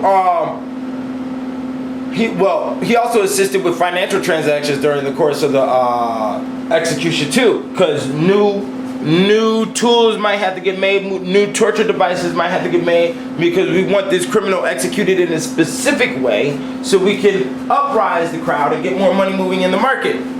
All right? So the executioner, he would make money off of selling the clothes of the people he executed. He would also take the organs. It is documented. It is documented in an executioner's diary that I have read, which will be used and noted in the bibliography of the book that I write based on all of this information. It is stated that he specifically took the charred organs of women that were burned as witches and sold them to the alchemists. He would also take the clothing of the people he executed and he would sell that to the common people. Now the common people would also come up and buy charms, or what they call charms, off of the dead bodies. But we'll go into that in a second. Now this is German right here. Okay, this is the hangman's hood, and this is Scottish. Okay. Now, hanging persons was almost a daily occurrence in the early years of the present century for forging notes, passing forged notes, and other crimes which we now almost regard with indifference. Children as young as 7 years were often hanged. In fact, as late as 1833, a 9-year-old child was sentenced to be hanged for breaking a window pane. Now these are white children. And to our intelligence, from what we have been educated about the times of old, especially in the 1800s, it was only the black people that were being slaughtered. It was only the black people that were creating crimes. This is what history has been decorated to tell us, when this is not necessarily true. If this situation occurred in Europe or in America is irrelevant, due to the fact that Europeans controlled both areas. Now, and in Europe, if they maintain the original mentality of slaughtering all mankind, irrespective of race, then we have what we have right here. They slaughtered a little 9-year-old kid for breaking a window pane. In America, that would be completely defunct towards what we have been educated.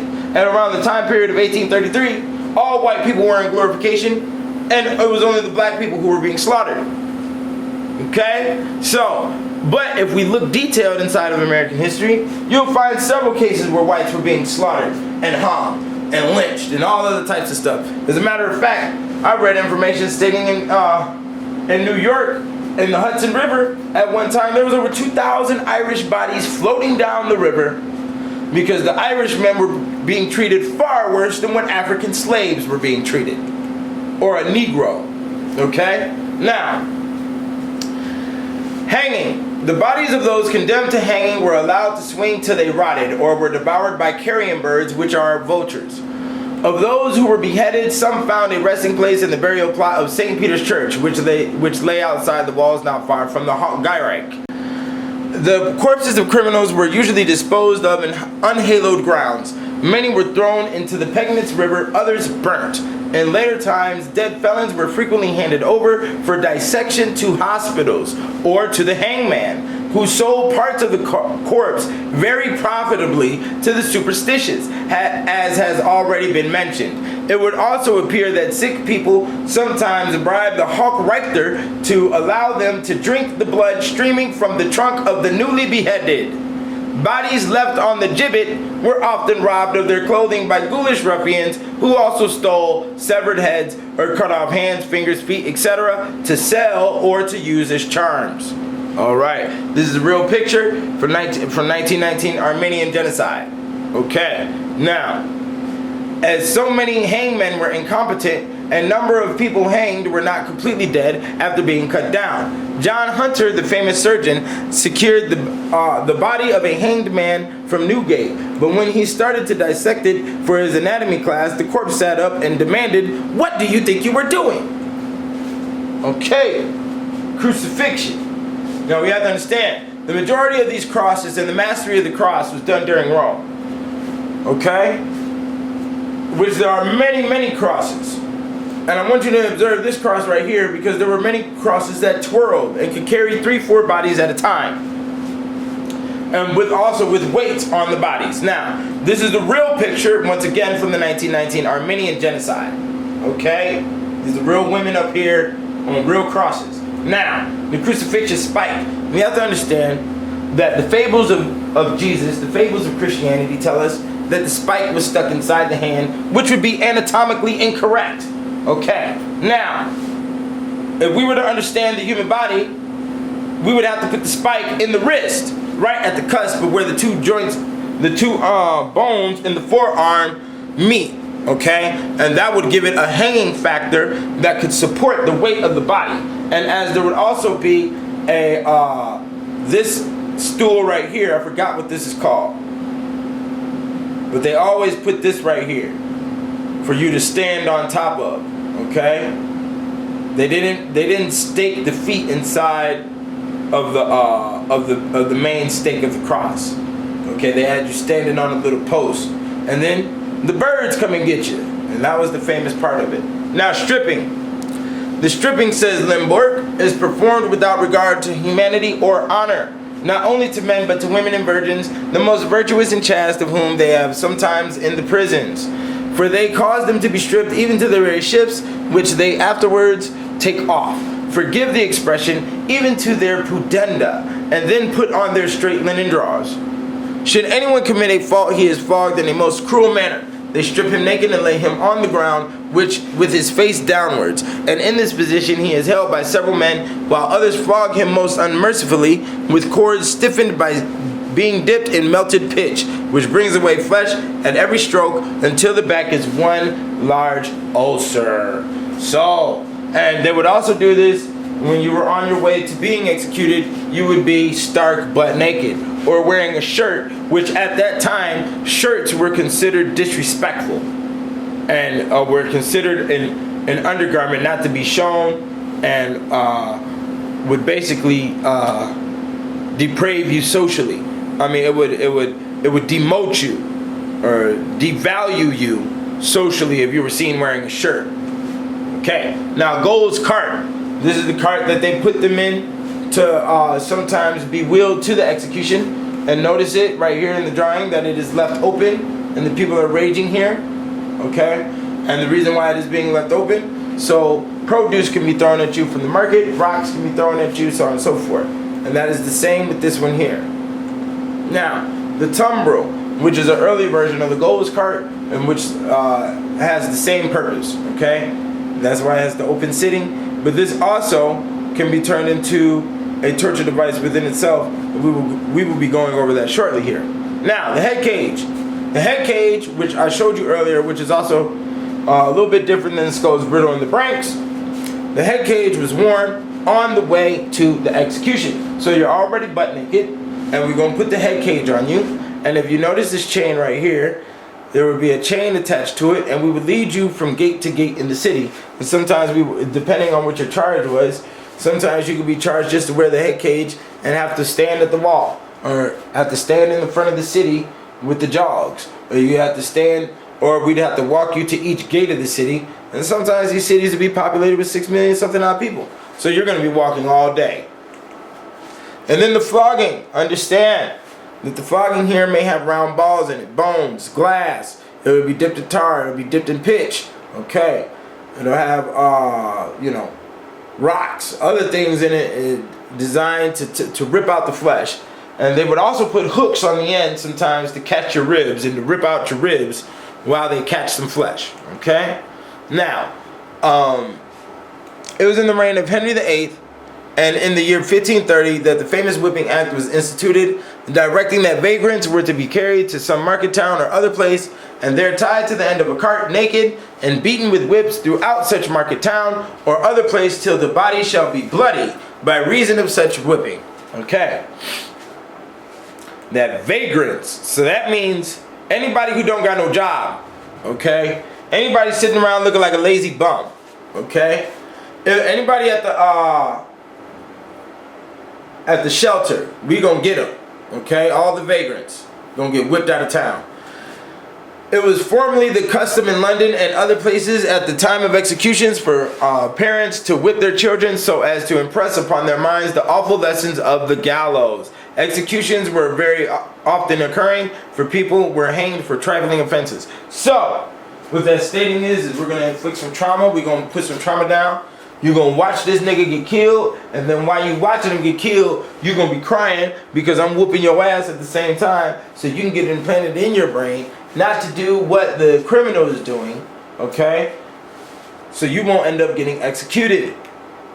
The ball and chain. This is the only ball and chain we have here. This is the only one that is real, that has stayed in existence. Okay? So let me go back here real quick. When we see all of this about the vagrants and the bums, think about movies like Purge. This is where the mentality comes from, okay? The Bilbos, this was not made for the African slave trade. This was made for European criminals, okay? We have to understand that, okay? We have to understand that. We have to understand that. These are called the Bilbos, okay? So a lot of people have seen them during the African slave trade, so they weren't made for you. Just understand that. All right. Now, the tongue terror. Tongue terror was usually used red hot and put in the mouth to rip the tongue out. This is done for the blasphemers. This is done for the heretics. And this is done for those that we do not want talking during the course of taking you to the execution, taking you to the scaffold. Okay? These are the tongs. The tongs were also used in similar fashion, but used for other things as well, like your fingernails, your ears, your eyelids, your upper lip, bottom lip, your nostrils, okay, all of that, your nipples. We can rip off all of that with these type of devices, and these devices are the origins to the medical devices that we have today. Okay. Now the thumb screw was designed, this was usually used in the torture chamber. This was designed to destroy the thumbs, basically, or used in court. This wasn't used in the market, okay? This was used to destroy your thumbs and to get information extracted out of you, so that's obviously an inquisition. All right, now the iron gag. Iron gag, as I mentioned just a second ago, about shutting your mouth on the way to the torture chamber or on the way to being executed at the scaffold. We do not want you blaspheming. We do not want your vulgarities or your obscenitaries to destroy. I mean your obscenitaries. That's what I'm gonna say, nigga. Your obscenes, nigga. We don't want your mouth running and messing up the process of you being burnt. We have to have this in, you know, in divine order. Now, the iron box on the inside is forced into the mouth and the collar fastened behind his neck. The victim's screams are stifled so as not to disturb the conversation of the torturers. The small hole in the gag, if plugged with a fingertip, block the passage of air and cause suffocation. Alright, now the thief, heretic catcher. So, you got your iron gag on your head, you got the branks on your head or maybe the head cage, you're sitting in the gallows cart or maybe you're being walked or dragged to the execution by a horse, because they would tie you to a horse's tail and then drag you all the way to where you're going to be executed at, okay?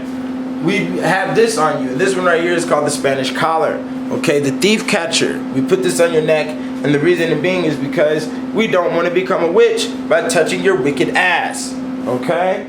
So, we put your wickedness in the collar and we walk you to the execution. And if you get poked in the neck by one of these here spikes, then so be it. It is the divine order of God. Now, a late 16th century iron crown of torture that was heated red hot and then lowered onto the head of a victim, primarily used on anyone who conspired to steal the throne or commit the assassination of a ruler. Do you see what we have here?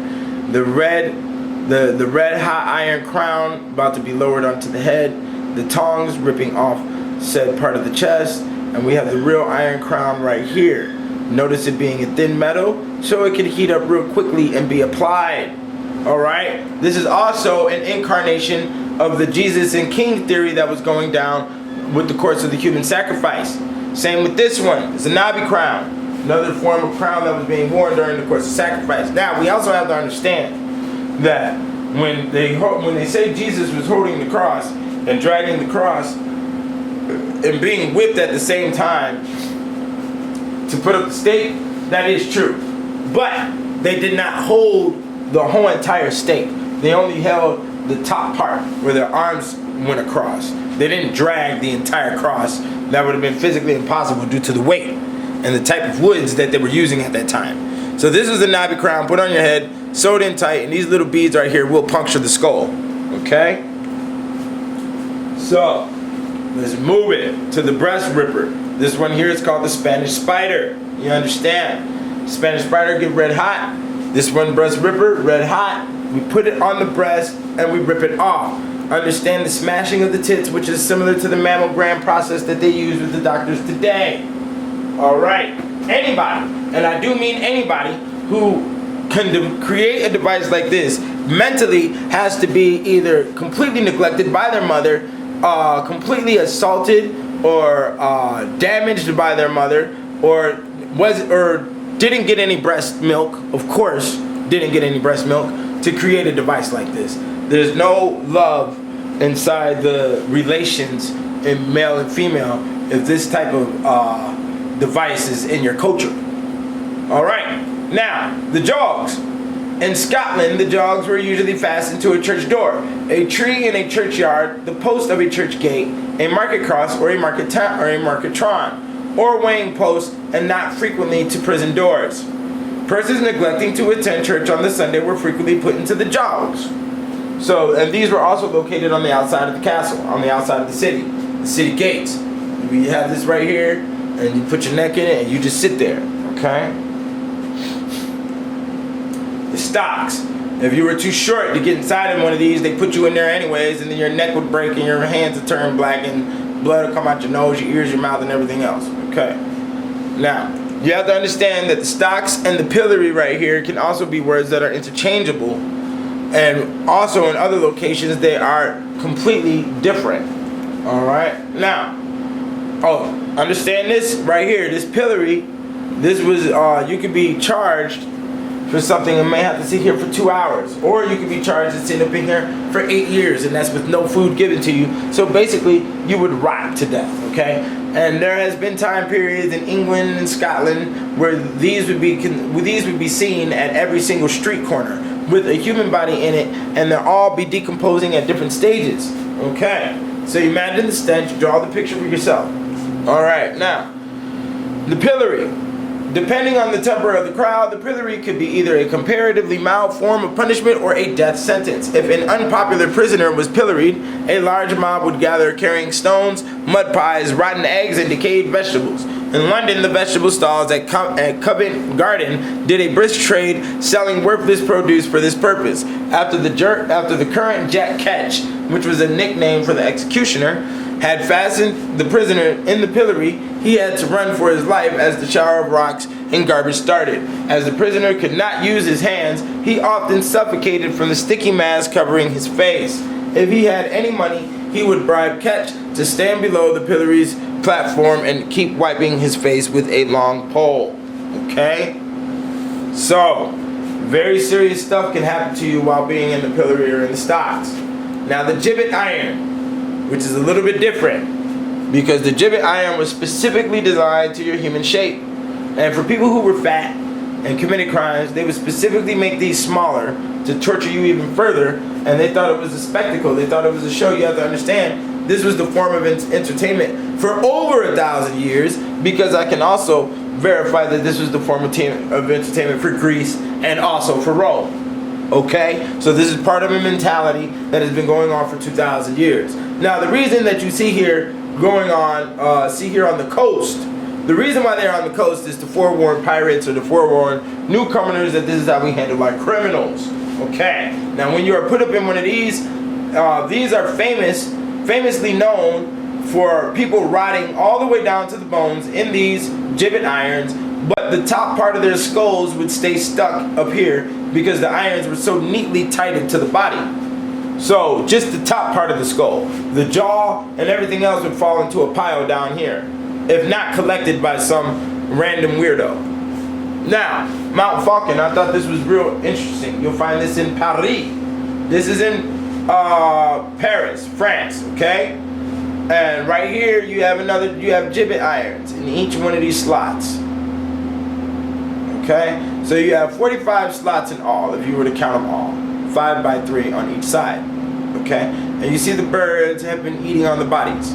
So, if you are a criminal who was sent to Mount Falcon, you would be thrown up in a gibbet iron and put into one of these spaces. As you can see the ladder right here. And you will be able to see other criminals who were charged to be sent here. And some may be alive, some may have birds biting on them, eating on them. Some of them will be completely a pile of bones. And some of them will be, 4 or 5 months decomposition. And one of them might just got locked up in there yesterday. You can have a juicy little conversation, hopefully, while you try to hide the scent and aroma that you're fighting. Now, the scaffold is this right here, specifically the platform, and only the platform is what the scaffold is called. Now, in today's language, the scaffold is also what they use on sky rises to clean the windows, and also to design apartment buildings. And I'd like to say that in correlation with the low, and the low being the department store, and the assisted carrier of death is the low. So, with all that being stated, what we're really looking at here is the mortgage. With mort, the word mortal or immortal, the word mort means death, okay? Now, a mortgage is a death pledge. So, we build the houses with scaffolds in ancient times where death would take place, and now you have to sign a death pledge contract to go live inside your casket, and your casket is your home or your apartment space. Okay, and this right here, what we see is called a process called breaking the wheel, which we'll go over right now. Now, breaking the wheel, as you can see up here, the limbs are intertwined in between the spokes. Okay, the limbs are in between the spokes, and then you have the person being rolled over on the spikes. When the person is put on the spokes, the executioner stands and gives repetitive blows. Okay. Now, this is another one where a person can be hooked onto these spikes and then roasted slowly over a fire as the wheel turns. This one right here has a wheel with an iron rim on it, and that iron rim is dropped on your limbs as your limbs are over ledges. So basically, I'll break your arm in 4 or 5 places right here. Now, let's go into a description. A breaking on the wheel, especially on the continent, was so common that it almost became the standard manner of executing criminals. A large wheel, like a cartwheel, was mounted vertically on a scaffold. The condemned was tied spread-eagled on the wheel, his arms and legs extended as far as possible and fastened to the rim so they were approximately at right angles to the spokes. The executioner then broke each bone separately with an iron bar, finally killing the prisoner with a blow across the chest. In certain cases, the final blow was not given. The executioner broke the man's ribs, and the wheel was then mounted on a pole set through the hub, the condemned being left to die slowly. A variation of this torture consisted of putting each of the condemned's limbs, one after the other, in a wooden trough with a vertical slits cut in the sides. The executioner then used a small but very heavy wheel with an iron rim that he dropped through the slits in succession, crushing the limb by degrees, starting at the extremity and working up to the body. This device was usually used in torture chambers because it was not so suitable for public display as breaking on the wheel. Okay, so the one with the rim was the one that was used in torture devices. That was used in torture chambers. All other processes of breaking on the wheel was done in the market for public. Now, the cauldron is this big pot right here. Now, let's go into a description. Other martyrs were cooked in pots, cauldrons, and frying pans. Some of the pots had detachable handles so the executioners could insert the handles after the victim had been immersed for some time in boiling oil or water and carry the pot around the arena without having the handles become too hot to hold. Saint Boniface died in this manner, his knees having first been doubled up and his head tied to them so he would fit in the pot. The cauldrons were much bigger and could hold several Christians at the same time. The victims were tied together, one man's ankle to the next man's wrist, and put in the cauldron while the water was still cold. Then the fire was lighted, and the struggles of the prisoners to escape while roped together afforded much amusement. Unlike the frying pan used by Antiochus, the pans in the arenas were large enough to hold an entire man. Now, when you say Antiochus, we're talking about Rome, but this was also done in Old Europe. And here we go. In the year 1531, when Henry VIII was king, an act was passed for boiling prisoners to death. The preamble of the statute states that the Richard Roos or Coke, a cook, by putting poison in some food intended for the household of the Bishop of Rochester and for the poor of the parish in which his lordship's palace was situated in Lambeth Marsh, occasioned the death of a man and a woman and the serious illness of several others. He was found guilty of treason and sentenced to be boiled to death without benefit of the clergy. That is, that no abatement of the sentence was to be made on account of his ecclesiastical connections, nor to be allowed any indemnity such as was commonly the privilege of clerical offenders. He was publicly boiled to death at Smithfield, and the act ordained that all manners of poisoners should meet with the same doom henceforth. So, being boiled to death, and I will also go into this, there's a process called parboiling, as you will see in this with the scaffold. The scaffold was an art canvas, is what you have to understand. And the reason why I say that is because there was a process called parboiling, where they would take the limbs of a person, the trunk, the heads, and they would boil them in cumin seed, water, and salt, and it would preserve the heads and the body parts, and they would go hang the body parts up in front of the city. Or sometimes they would decorate the scaffold. For example, they would cut off all the limbs and put the limbs at the corners of the scaffold and put the head on the stake in the middle of the wheel and let the trunk be on the wheel in the middle of the, they would slide the trunk of the body, the torso area, over the middle stake on the spike, on the wheel. And then they put the head on the spike on the wheel, okay? And his limbs would be at the four corners. So they would make this this was artwork, is what you have to understand. And also the executioners were called artists as well during this time. So being sawed in half, you and your homie, you get them, you turn them upside down, we get the sawing. Now there's also a process where you can be sawed starting at the head, and when that process occurs, you're standing in between two planks, and there's slits within inside the wood where you can place the saw and you continue sawing down while the person is kept in place by the two planks of wood. That is usually done by the Chinese. All right. This is a torture that I found in China, but I'm pretty sure you can find it documented in Europe as well, but I didn't run across it being in Europe.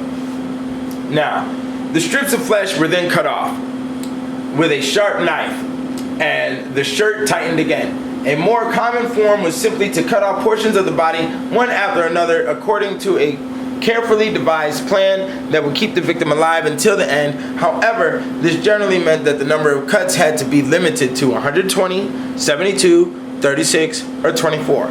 The death of 24 cuts went like this. Cuts 1 and 2 were the eyebrows, 3 and 4 shoulders, the 5 and 6 were the breasts, 7 and 8 were the forearms, 9 and 10 were the upper arms, 11 and 12 was the buttocks, 13 and 14 the calves, 15 and 16 the heels, 17 and 18 the hands, 19 and 20 the arms, 21, 22 feet, and the 23rd and the 24th one were the legs. And this is all a think in your head of a potato peeler on a potato. They were cutting and slicing, as you can see here. Okay? Now the rake. This is the same as the rake you used to use during fall. Okay? Mom made you go rake the leaves. At first, humans were being raked, and these hooks are specifically designed to catch the rib cages. Okay? As the human body has two sets of ribs. Alright? Yeah, this right here was dragged across the flesh while being red hot. If you can see right here, this is a very poor picture, but they sit it on the fire until it was red hot, and then they drag it across the skin and peel off all your skin. Now this is the barrel roll, the spikes, and I have read information of this being used on slaves, that the African American slave here. So Besides that, it comes from old Europe. We put spikes in the barrel and we roll you down a hill. Okay? Now, being burned at the stake. Now, burning alive was from early times the recognized method of uprooting heretical notions of religious belief of every class. The first to suffer from this cause in England was Alban, who died at the stake in the year AD 304. Since his days, thousands have suffered death on account of their religious belief through intolerance. But that is not a subject we intend dealing with at the present time. Burned at the stake was also favored by Nero, as Nero took over 5,600 Christians and made candles out of them by dousing them in tar and other flammable materials and staking and impaling them and having them decorated on the cities of Rome. I mean on the city streets of Rome to light up the night sky. Burning alive was the most common form of torturous death employed in the Middle Ages. One method used by the Spanish Inquisition has already been described. The most common technique was simply to tie the victim to a stake and surround her. The victims were usually women with faggots, but sometimes the stake was surrounded by a circular wall of faggots, an opening being left in the wall so the condemned could be led through it and tied to the stake. The gap was then filled in. This is how Joan of Arc died. Although the artistic proposes, she is usually shown tied on top of a heap of faggots. The faggot wall was so high that after her death, the executioners had to pull it down with bill hooks so the crowd could see her charred remains and be convinced that the witch hadn't escaped by art magic. By the 18th century, only individuals guilty of treason could be burned, but treason included counterfeiting, hearsay, or poisoning your husband, not poisoning your wife. According to law, counterfeiting was a defiance of the king's authority, hearsay was the defiance of God, and a wife stood in the same relation to her husband as she did God. So a woman is to see you as God, not king. Your wife is to see you as God. This is the original faggot, right here. This is the original faggot, okay? Burn at the stake. This is the festival. This is what they call the festival, the festivities. Okay, now there's an account of a burning at Lincoln in 1722. Eleanor Elsom was condemned to death for the murder of her husband and was ordered to be burnt at the stake. She was clothed in a cloth made like a shift, saturated with tar, and her limbs were also smeared with the same inflammable substance. While a tarred bonnet had been placed on her head, she was brought out of the prison barefoot and being put on a hurdle, was drawn on a sledge to the place of execution near the gallows. Upon arrival, some time was passed in prayer, after which the executioner placed her on a tar barrel, a height of 3 feet against the stake. A rope ran through a pulley in the stake and was placed around her neck, she herself fixing it with her hands. 3 irons also held her body to the stake, and the rope being pulled tight, the tar barrel was taken aside and the fire lighted. Now, in order to burn the human body, I do believe it's 3,000 to 6,000 degrees. The temperature of the fire has to be in order for the human body to burn. So when they were doing all this burning at the stake, they had mastered the process and knew exactly what they were doing in order to get the whole human body to burn within half an hour. Now, the instruments for flaying, which is being skinned alive, as we can see here, the instruments for flaying do not indicate that a victim was skinned after the fashion adopted by butchers for cattle. The man or woman was strung up by hands or feet, while the skin with the flesh adhering to it was dragged off with pronged hooks. Some of the torture implements are of polished steel, damascened with pious inscriptions. The shackles especially are punctured with holes in the form of a cross. Among the irons used for branding, the letter U predominates, which in most languages means unbeliever. The little coal stove in which the branding iron was heated, together with the bellows used for the blowing up of the fire in it, are exhibited. Executioner's swords are numerous and ornamental. The average blade is some 2 feet 9 inches in length by 2 3/4 inches in width. The end is blunt as though broken off, and the handle is made to be grasped with both hands. The condemned one sat at a chair with bowed head. The executioner whirled his blade in the air, and if sufficiently strong, An expert severed the neck at one blow. Now, I will say, as you can see, he's swinging the blade here. I will say this before we go into the play of the line. If you bungled the job, which is the word that was used, bungled. If you bungled the job of cutting off a head, the mob would be extremely mad, and you may be attacked and slaughtered as the executioner. Okay? So you better do a good job. We want a clean, swift job for the people. We don't want no fuck up. Now, flaying. Flaying, this is the flaying knife that was used, okay? This is the real human skin that has been completely peeled off the hide. Okay? You understand? This is a specific knife used for it. And understand its royal design and fashion here. Now, the strapado. Prisoners were hung by one arm, a leg by the genitals, by their hair, or by their thumbs. Sometimes their wrists were tied to their ankles, a bar passed between their forearms and their knees, and they were swung from the bar. This was to hold them in a convenient position for further tortures. Once the person was suspended, he could be beaten, weights could be attached to various parts of his body, which was often then spun around back and forth. Now, this was also done in public, but it was also done in the torture chamber.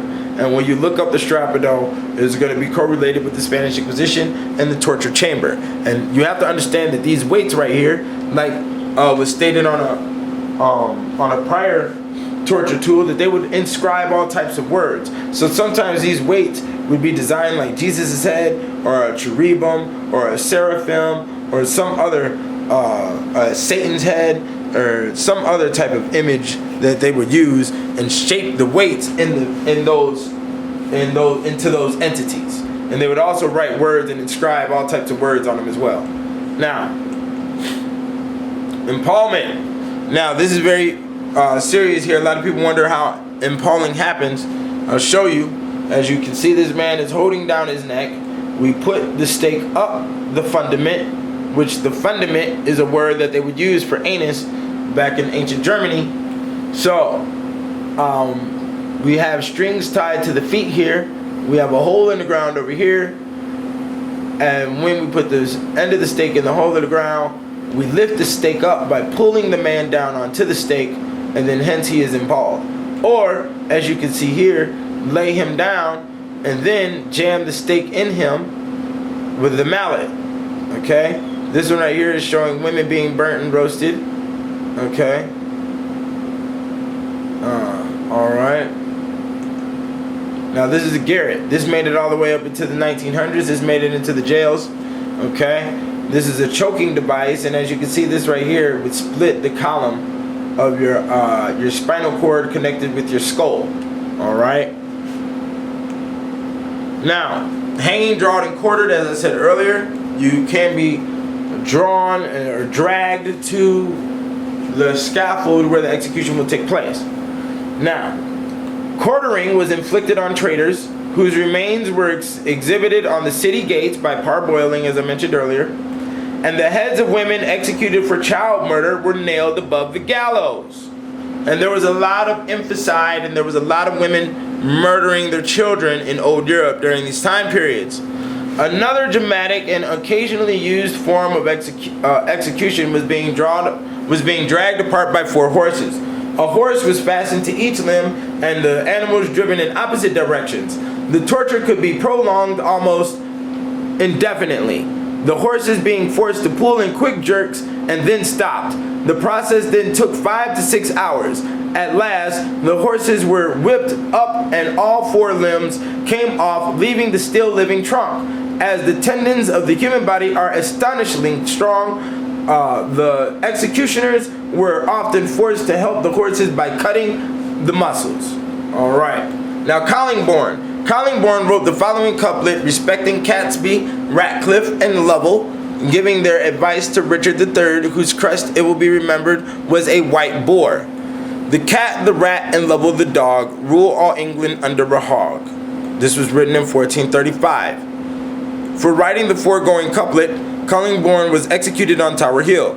After having been hanged, it is recorded he was cut down immediately, and his entrails were then extracted and thrown into the fire. And all this was so speedily performed that Styles says, when the executioner pulled out his heart, he spoke and said, Jesus, Jesus. Okay?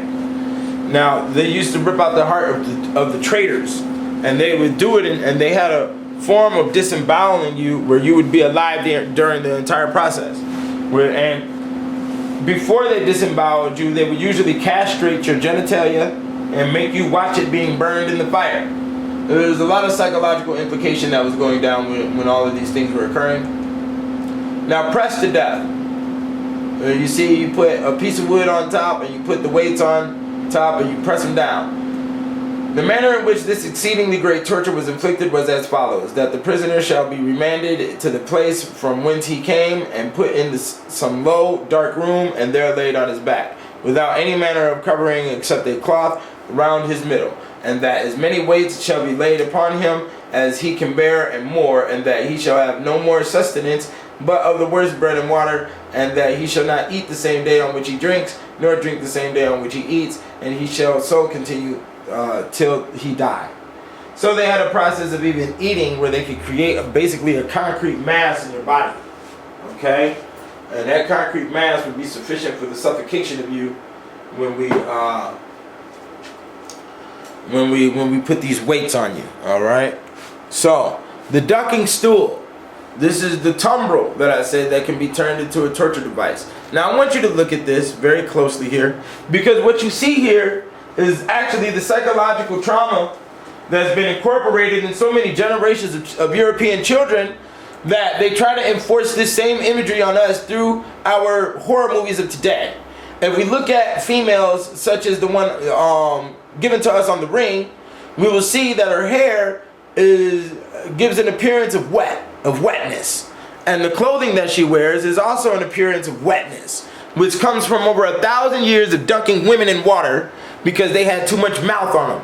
Now, that's why we see this same imagery based on The Witch, because this torture device was specifically used for witches as well, if they were caught being a witch or suspected of being a witch. And the children in the whole city and town was brought out for the entertainment. So, as we start here, scolds of both sexes were punished by being ducked. Indeed, in the last observance of the custom, a tailor and his wife were ducked together, in view of a large gathering of people. The husband had applied for his wife to undergo the punishment on account of her quarrelsome nature, but the magistrate decided that one was not better than the other, and he ordered a joint punishment. Okay? So that is the attitude of our court system today.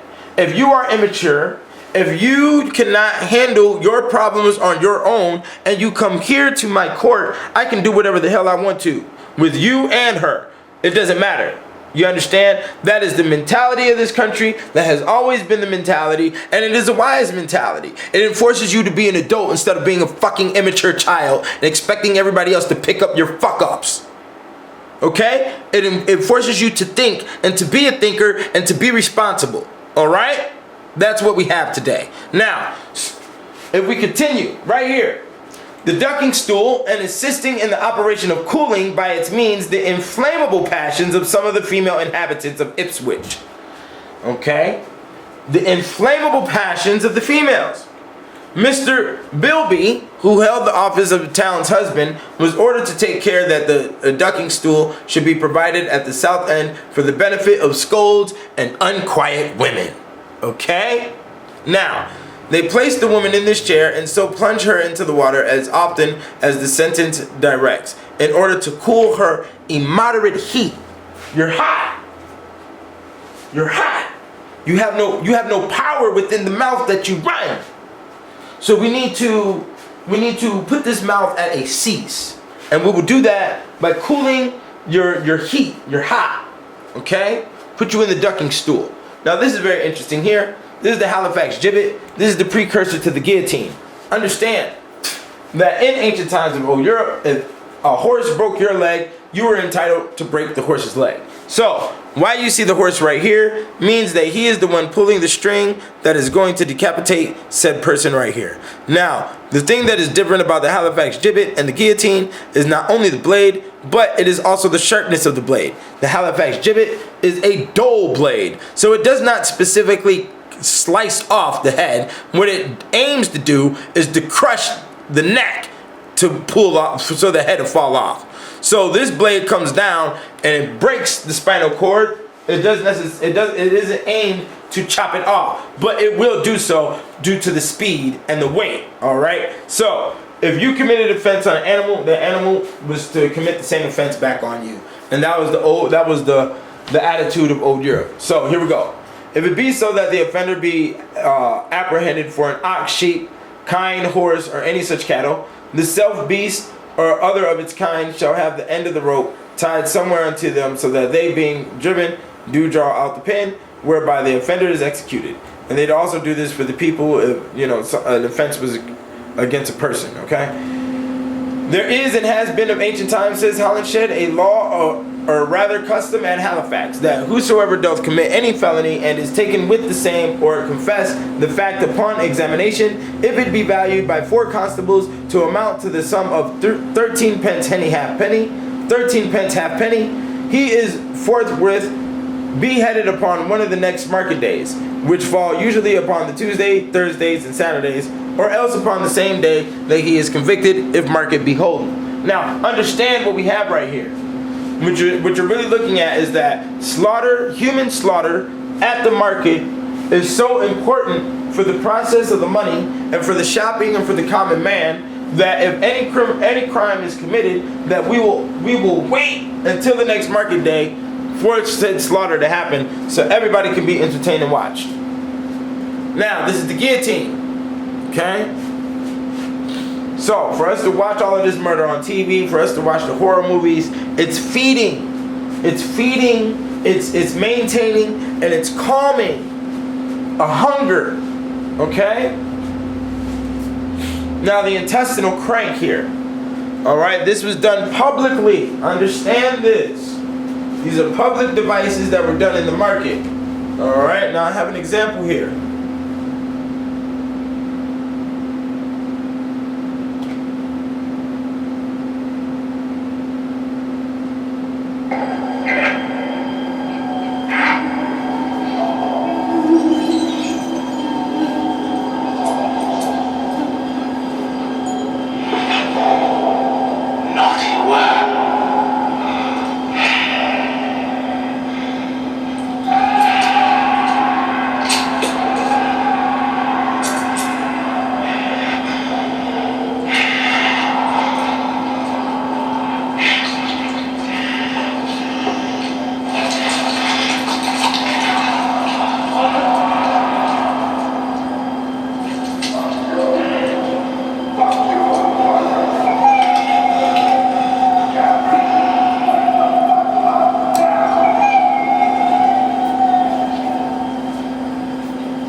Alright.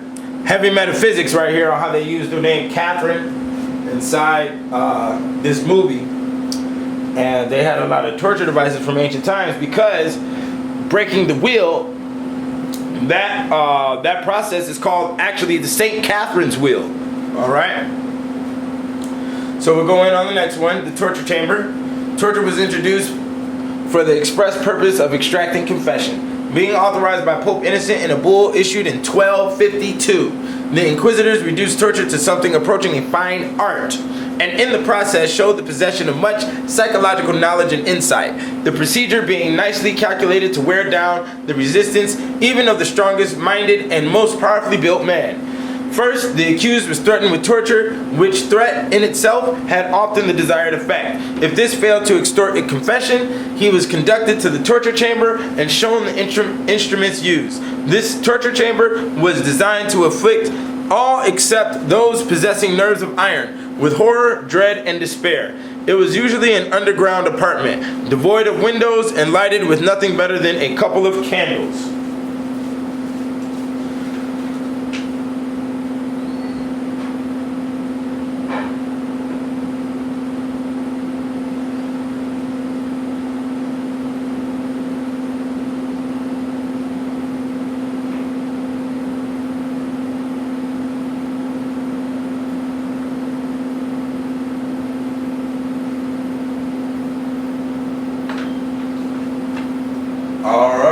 torture chamber. So everything that you just witnessed was done in the market.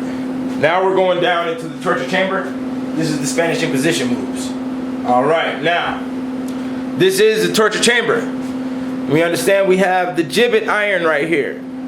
We have the mother-in-law chair. We have the Judas cradle. We have the head crusher. We have the rack right here. And we have the Iron Maiden right here. And we'll go over all of these here. Now, let's talk about the chamber a little bit more.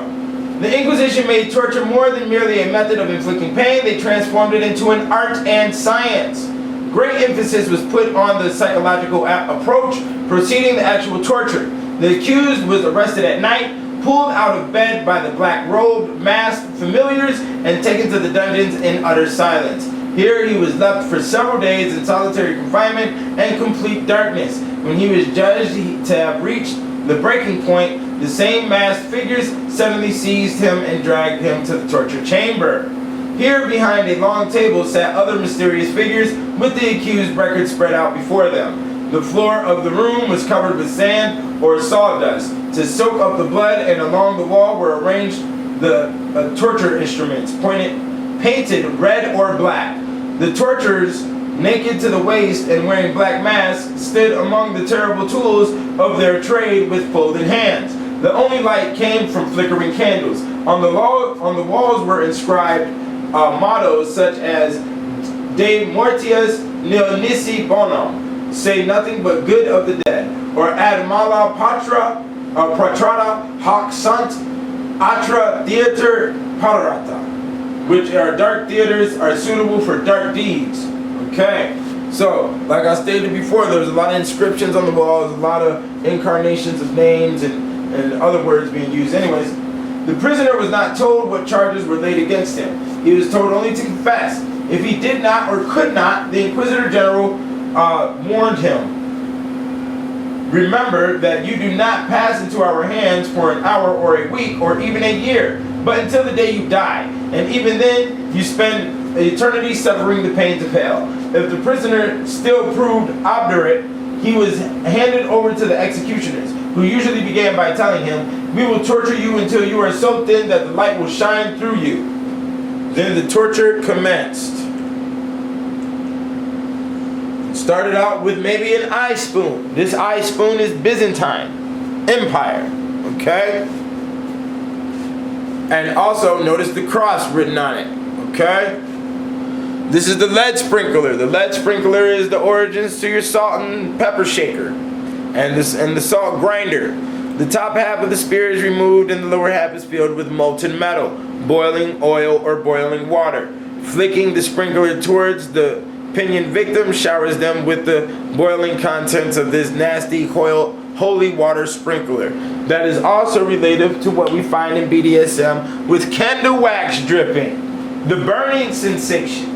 We have to understand that this activity went on for over 1,000 years, which means it is embedded in the DNA. And it is very recent compared to our time period on when all these activities were occurring. Now the Pope's pear, okay? This is a big one. This was used for the females, and it was used on homosexual men, as we will see here. The pear of anguish, a metal pear with the ability to expand by twisting the stem. This is inserted in two orifices such as the mouth, the vagina, and the anus, and the expansion causes the orifice to expand and rip until pulverized. If used in the mouth, the pear will knock out and break all teeth and severely dislocate the jaw and palate.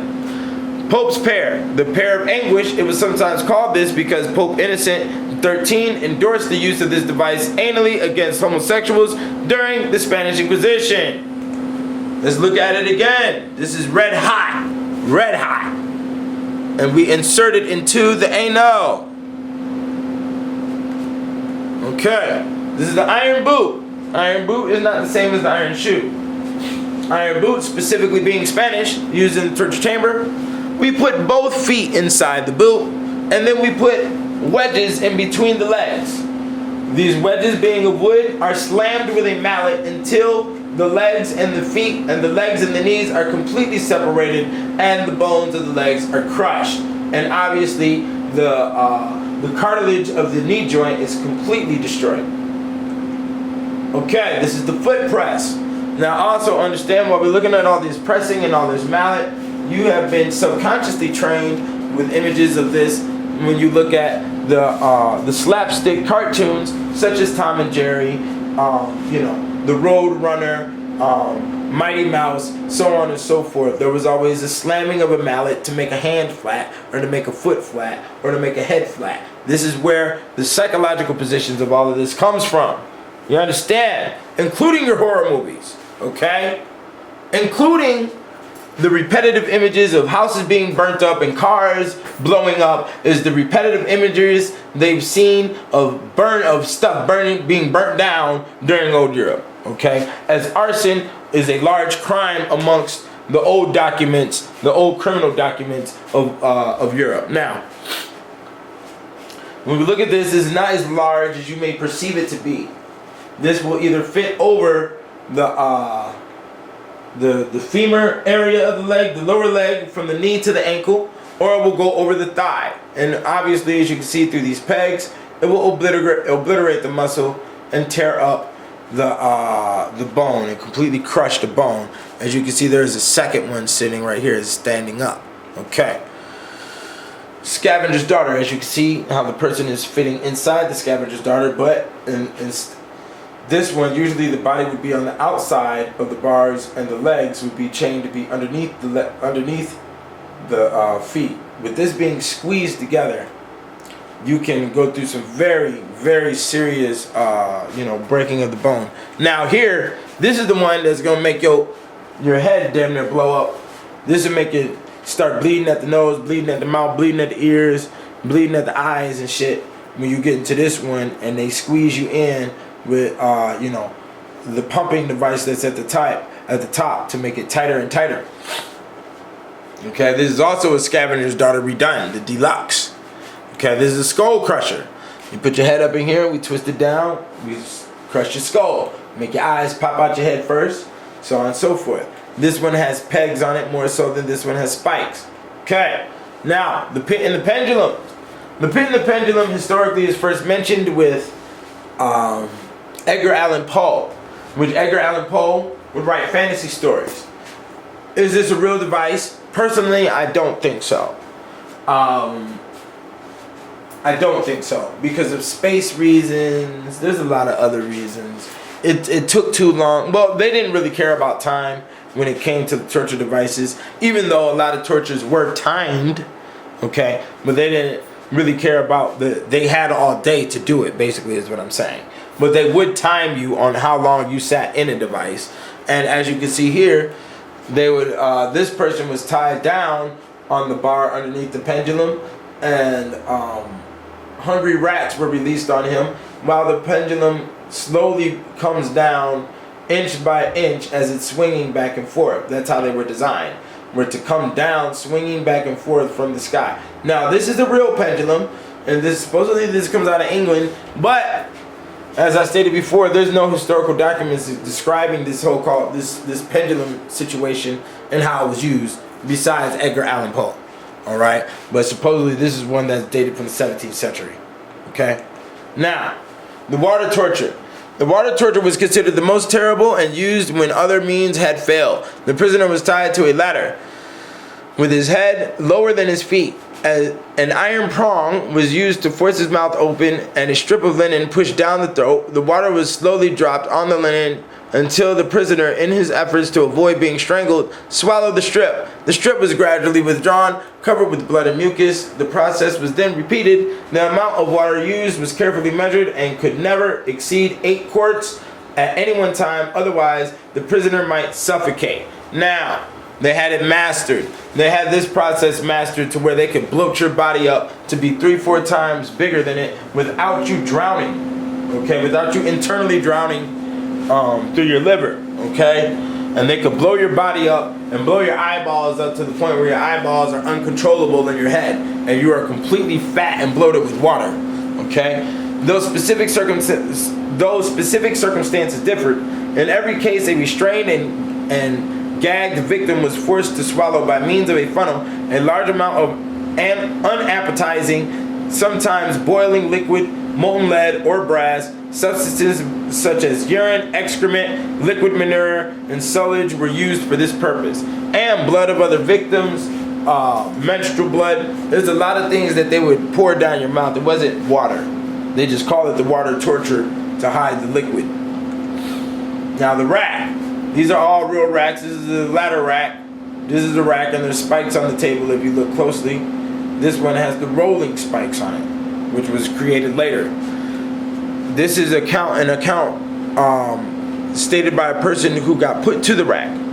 Then my trembling body was laid upon the face of a flat rack with my head downward and closed within a circled hole, my belly upmost, my arms and feet pinioned, for I was to receive my main torments. Now ropes were passed over the calf of my leg, the middle of my thigh, and the great of my arm, and these ropes fastened to pins. I received 7 tortures, each torture consisting of 3 complete windings of the pins. This one is specifically designed to break all cartilage. That means to dislocate all the joints on your body, okay? And then they would stop and put all your joints back into place, all over your body, your hand and your arm, your legs, your feet. They put all your joints back into place, and then they'll do it again. But sometimes they'll torture you for a whole day, and then let you sit up in the jail for about a week, and then come back and start torturing you again when your body is in the middle of the healing process. So they had a lot of this stuff mastered down, bro. A lot of it. Now the Iron Maiden, I think is a falsehood, but there are a lot of these made, so it could be real. And the first Iron Maiden, notice the deep catcher here, and notice the mace here, okay? But the first Iron Maiden was created in Sparta and it was named the Nabis Arpegia of Nabis. Nabis was supposedly one of the first recorded sadists of history who lived in Sparta, and he created this device. But supposedly the first Iron Maiden had arms that would open up and would grab you close to it and then squeeze you into the spikes, and then supposedly there was a trap door at the bottom where the body would be discarded once the door was opened, and they would get rid of the body into the river underneath the Iron Maiden. But due to the engineering of said time period, I do not believe that it was that intricate or even created, because first of all, it was too messy. And then also, as you see here on this one, and all the spikes aren't all the way up and down, some of these were created to specifically pierce you in areas where the organs weren't affected or punctured, therefore you could live longer and feel the pain. And that is the goal of torture, is to make you feel pain. Is to keep you alive, to feel the most pain possible. Okay. Now the witch's chair, also called the mother-in-law chair, and it's also called the Christian chair. All right, and this is very real, and this was used. All right, there's a multitude of these if you were to do any research. They would put weights on the body, put weights on the hands, and put weights on the feet, and put weights on the back and neck. If you were put inside of one of these, and they would slam these on the top part of your body, of course. All right, to puncture you further and to torture you further. This was used for witches by majority rule. This was used for women, okay? Hence the names. Judas Cradle. This was specifically used for homosexuals, all right? As you can see, the strings here would pull the body up and down, all right, onto this pyramid, all right? And it would completely tear up your rectum, and you could not have any. You might as well become an eunuch after being put to the Judas Cradle. Now the Spanish donkey, as I stated, these weights would be designed in specific ways, and the Spanish Inquisition, of course, as you can see, this is the female. She'd be split in two with the weights put on her and completely destroy everything in the anus and vaginal area. Now, the brazen bull, which historically none of these have ever been found by any form of archaeologist or anything else. There is none in existence that are real. Were they real and were they used? The documents say yes. Common sense probably would say no, because it was too much. And then some of the cases of what it was stated, it was too much. Like for one case I ran across, they stated they put a whole family in one of these, and it was the boy, the mother, the father, the children, everybody was locked up into one, and then they put a fire underneath it, and then there would be horn. There's a piping system inside the head that when the screams of the humans would come out, they would it would sound like a bull howling. Now, I'd also like to state that the first person who created this also ended up inside of it so they could test the horns.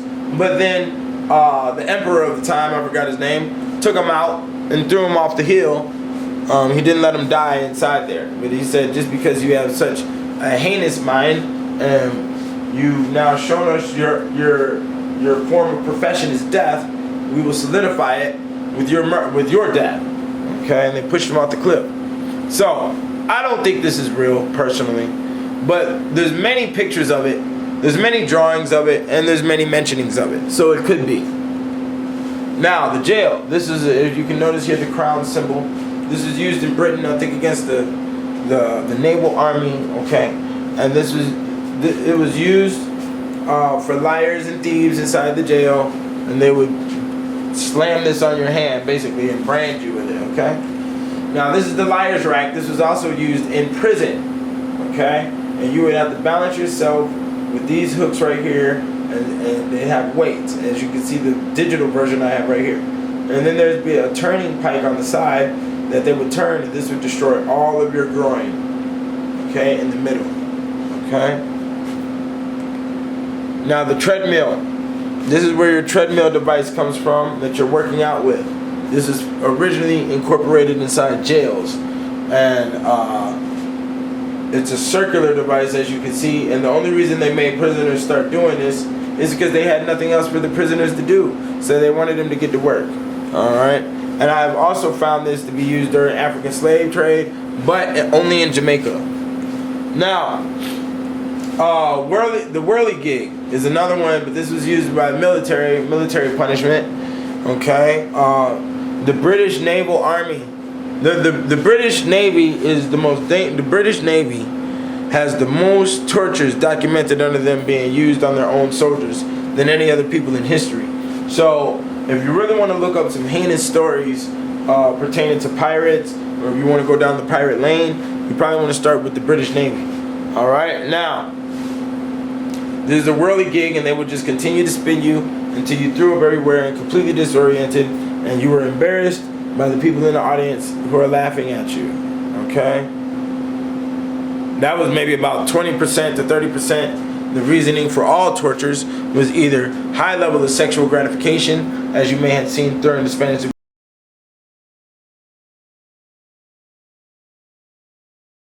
Inquisition and the tortures they used on females, or to be completely embarrassed. And either or can be a high level of emasculation for males. Okay? As males were also put inside the torture chamber during the Spanish Inquisition, it was just that the majority of the victims were females. Now, pirates walking the plank. The walking of the plank is specifically used for the sharks that were following the ships and were eating the people. Kiss the gunner's daughter. You get on the cannon, we whip you on the cannon, and then the cannon disembowels you. You understand? Okay? The pirate, the keel hauling. Keel hauling is the form of punishment meted out to sailors at sea. The sailor was tied to a line that looped beneath the vessel, thrown overboard on one side of the ship, and dragged under the ship's keel, either from one side of the ship to the other, or the length of the ship from bow to stern, as the whole was usually covered in barnacles and other marine growth. If the offender was pulled quickly, keel hauling would typically result in serious cuts, loss of limbs, and even decapitation. If the victim was dragged slowly, his weight might lower him sufficiently to miss the barnacles, but this method would frequently result in his drowning. Okay, now scaphism, the boats. Now, the execution is performed like this. And this was done by the ancient Persians, the same Persians that they show you with Sparta. And I might do a torture lecture for ancient civilizations, because they held up with it too, and every culture has different fashions on how they go about this type of stuff. So this was what the Persians would do to prisoners of their own or prisoners of war. 2 boats are used that exactly fit. The prisoner is put on his back in one of them and the other is laid on top of it, but with the man's arms and feet outside while the rest of his body is inside the 2 boats. They then offer him food, and if he refuses it, they force him to eat it by pricking his eyes. Then they drench him with a mixture of milk and honey, pouring it not only in his mouth, but all over his face. They keep his face constantly turned toward the sun, and it becomes completely covered by the swarms of flies that settle on it. Now these flies also have eggs inside the body, and has eggs inside the mouth, and the person ends up swallowing those eggs. So, and as within the boats, he does that which all who eat and drink must do, which is shit and piss. Creeping things and vermin spring out of the corruption and rottenness of the shit and piss, and these enter into his bowels and slowly eat him away. When he is dead and the upper boat is removed, his body is a mass of maggots, and swarms of insects are preying on him, growing in his innards. In this way, Mithridates, after suffering for 17 days, at last expired. Okay? So he suffered for 17 days like this, and when you take off the top bolt, all you'll see is a mass of maggots floating, eating up everything. The bones are gone, everything is gone. You understand? It might just be bones there, you know? So everything is gone, the flesh is gone, the decomposition has settled in. Okay? And they'll also tie you to a tree and do this. You can also do the intestinal crank by tying to a tree. You cut out the intestines and you nail it to a tree, and then you whip him and make him walk around the tree in a circle until he disembowels himself. Okay? When I showed you the tongs were used to, you can also drop red hot coals in a person's asshole. You open up the asshole a little bit and drop a red hot coal on the inside. Or the French, they mastered it. They mastered the process in burning out the eyeballs with a coal from the fire. Okay? Now, this is Barbary. This is what some of the Persians or Turks were. Yeah, these are Turks right here. You can observe the turban on the top of the head. Okay? This is kissing the gunner's daughter. We got the person on top of the thing right here. We got the Barbary. We got the person hanging on the gates of the city. Person being split in 2 by the boats. Person being hung up right here on different forms of crosses. Okay. You got person being impaled.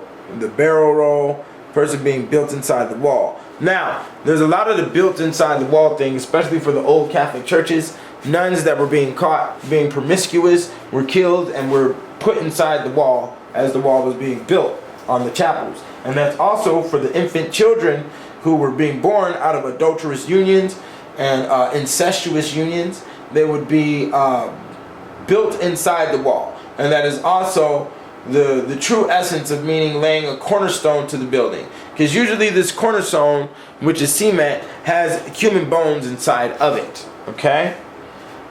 Please understand that. And the iron boot sometimes was also a torture that could be done with cement, because when cement hardens, it will crack your bones. Okay? So that's a slow torture as well. Now, the bias abuse of power. However, throughout history, especially in ancient Rome and medieval Europe, people in authority had a tendency to abuse their power to discriminate against people they didn't like or people who didn't fit into their mold as to who the ideal person was. During times when people were superstitious and paranoid and were not allowed to read the Bible for themselves, common people would accuse others of crimes they didn't commit simply because they didn't get along with them, and usually the accusers were believed. Even when there was no evidence, the people blamed would be publicly punished and executed. During the Spanish Inquisition, the priests and cardinals who enforced the Inquisition had license to burn anyone, including kings and queens. Now, when we stay right here, we talk about with the accusers and who is being accused. We have to understand that if we both planted plants at the same time, and your plants came out better than me, I consider you a witch, and you'd be burned at the stake. It was that simple. Okay? If your child came home with better grades than me, or if you could read and write and I couldn't read and write, or if your bread didn't get moldy and my bread got moldy, you were passing a spell on me. Okay? Now, there's a lot of things going on with the insanity that we have here. And the insanity comes from a lot of different areas. But let's go ahead and read this one real quick. Okay. The mental torture induced by imprisonment with its destructive effects upon initiative, willpower, originality, and ambition can be incalculable.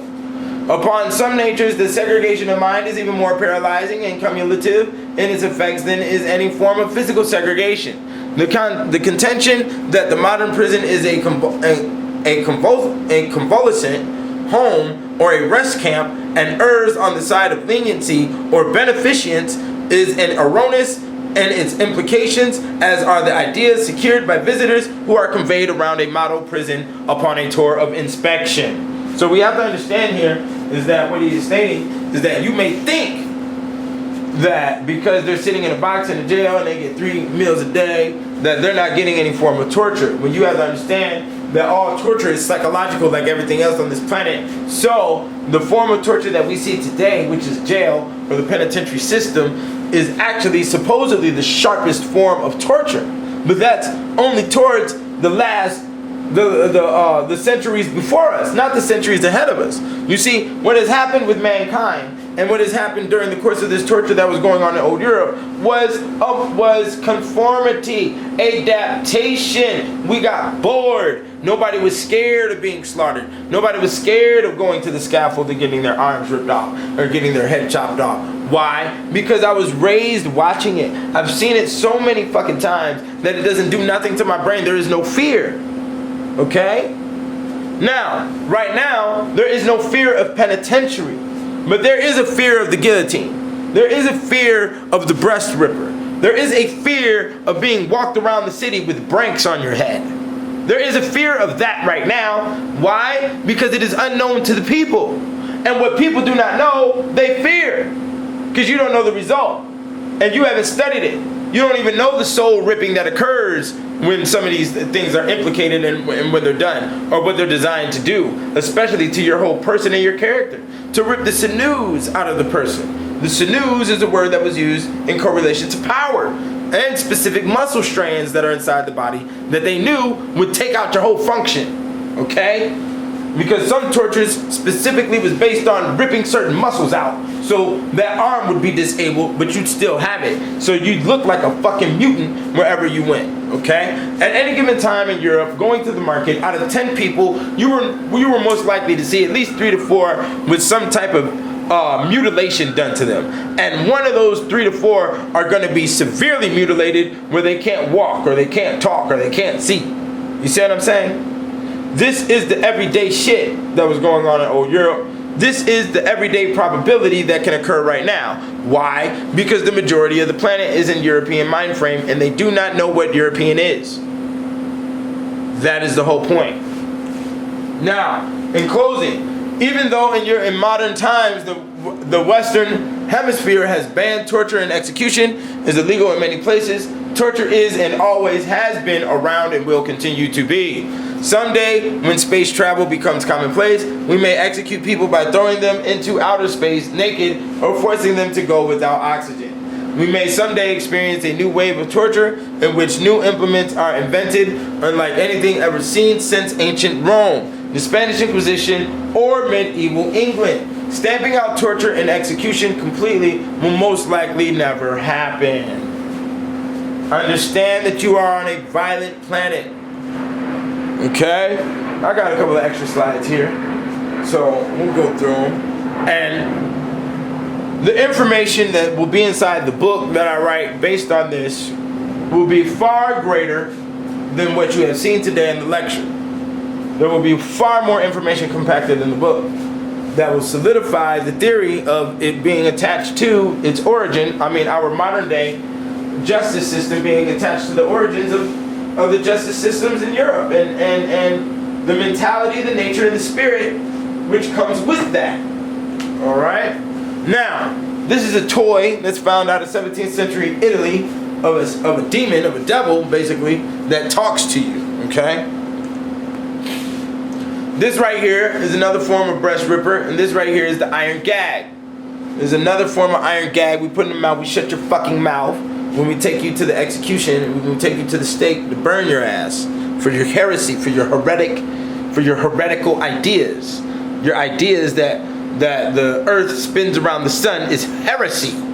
You understand? And a lot of this was going on. You have to understand that the medical industry was built off of the attitude of destroying a lot of the women, because the women were midwives, and the women would alleviate the pain of pregnancy and childbirth. So because they alleviated the pain, the Caucasians thought that they were against God, because God ordained that women feel pain during the course of birth through the Bible. So you are against God, therefore you're a fucking heretic. Okay? Now I put this right here because I thought it was very interesting on how the original Caligula from Rome looks just like little dude in the Game of Thrones show. Okay? So we need to understand that. Okay? We got the Caligula and we got the Caligula right here. Alright? Dementia. Now, this is a real Spanish Inquisition mask that was used, and they would pour oil through the funnels right here in the ears and boil the brain, basically. And they liked using boiling oil, boiling water, and boiling and molten lead. And that's the part that I need to go in on. As you have witnessed today, there is high-level insanity going on. Now, this insanity is correlated to a lot of elements that actually stem from Greece. For instance, molten lead was used in Greece like chocolate syrup is used today. They used to put molten lead on top of their food. They used to put molten lead every damn where. Not only that, but the lead cups. The cups that they used in medieval time periods were also made of lead and would also knock them out and give them lead poisoning. If we pay attention today, the tips of bullets are used in. The tips of bullets have lead in them. Not only that, but if we look at what was going on in the 40s and 50s with lead being in the paint, the Caucasian has a connection with the lead and has to stay with lead inside of his DNA, but lead does alter the brain. Okay? Now, I also want to go into the Micloid syndrome. I think it's called the Micloid syndrome. The kin gene that King Henry VIII has, where he can't produce no children. And he turns insane after the age of 35 to 40 years old. Okay? This is probably a majority rule thing that goes on with the culture that stems out of Europe. Okay? It's a recessive genetical scenario, and it's called the Micloid syndrome. Okay? Now, I also want to go in on the insanity a little bit further. How did we create images of the vampire, Dracula, werewolf, and all of that during said time period? And why were animals respected as humans, or to have a conscious understanding as a human would have? The reason being is because of the rotten wheat. The wheat that they survived off of became rotten for a time period, and it created a chemical that they still use in LSD today, which is the basis of acid, or LSD, is a chemical called erot. And erot grows on old molded wheat. Okay? Now, what does erot do? Erot makes the body contort in crazy different positions. So, when you look at these exorcist type movies or horror movies where people are twisting their body up in crazy fucking positions, and they're talking about animals, and they think animals are gonna attack them, and they're trying to do things with animals, all of that comes from the symptoms of being high off of a drug called erot, which is E-R-A-T. You can look it up. It's molded wheat. Now, another level of the insanity that was going on with so I hit the molten lead, the erot. Another level of insanity was the shit. Okay?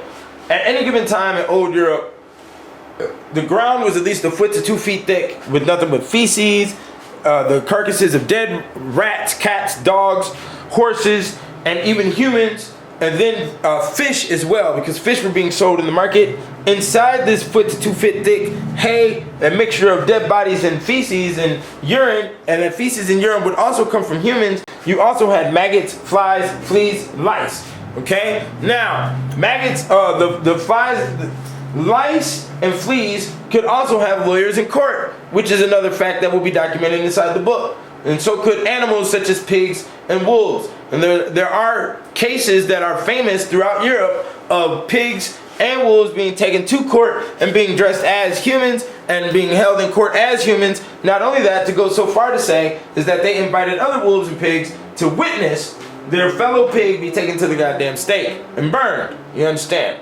So, the mentality And the reason, that's why I was talking about the feces.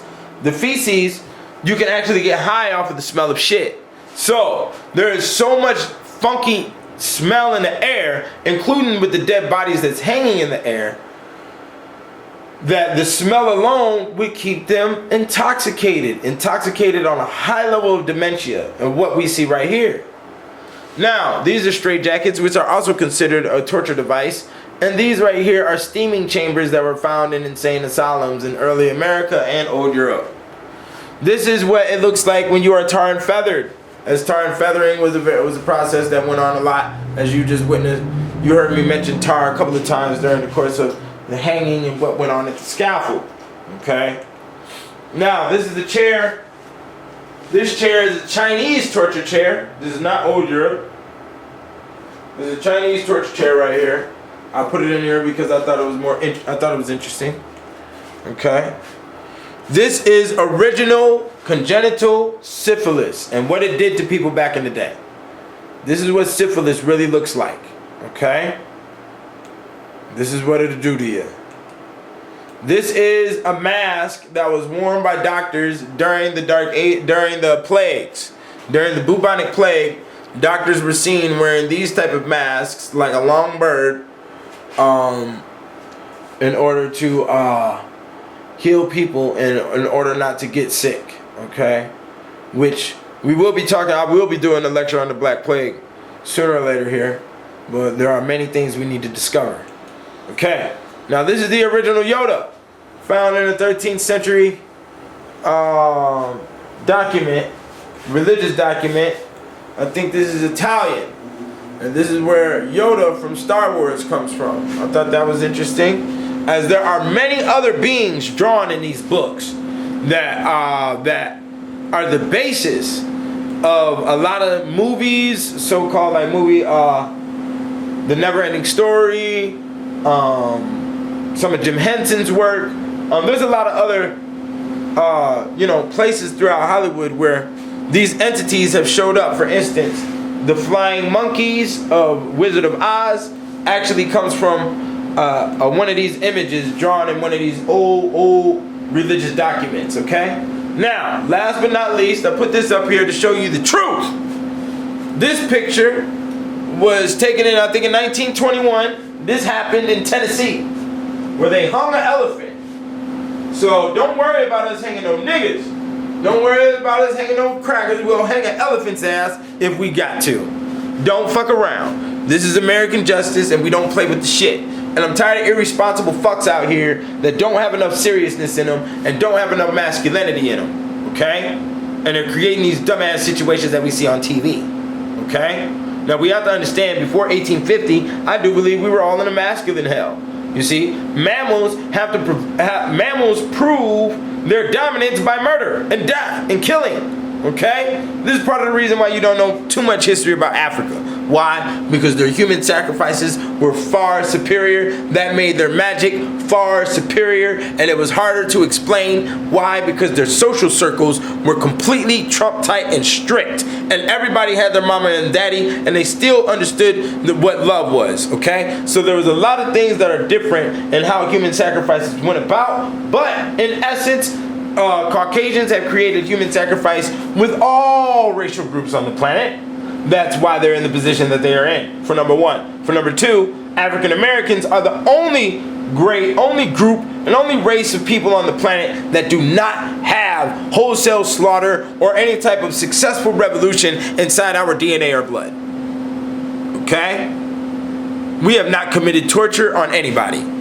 We are the most sensitive race on the planet, due to the fact that we have not had the allowance, or we have not had the force to commit war or to have blood on our hands for a unified effort.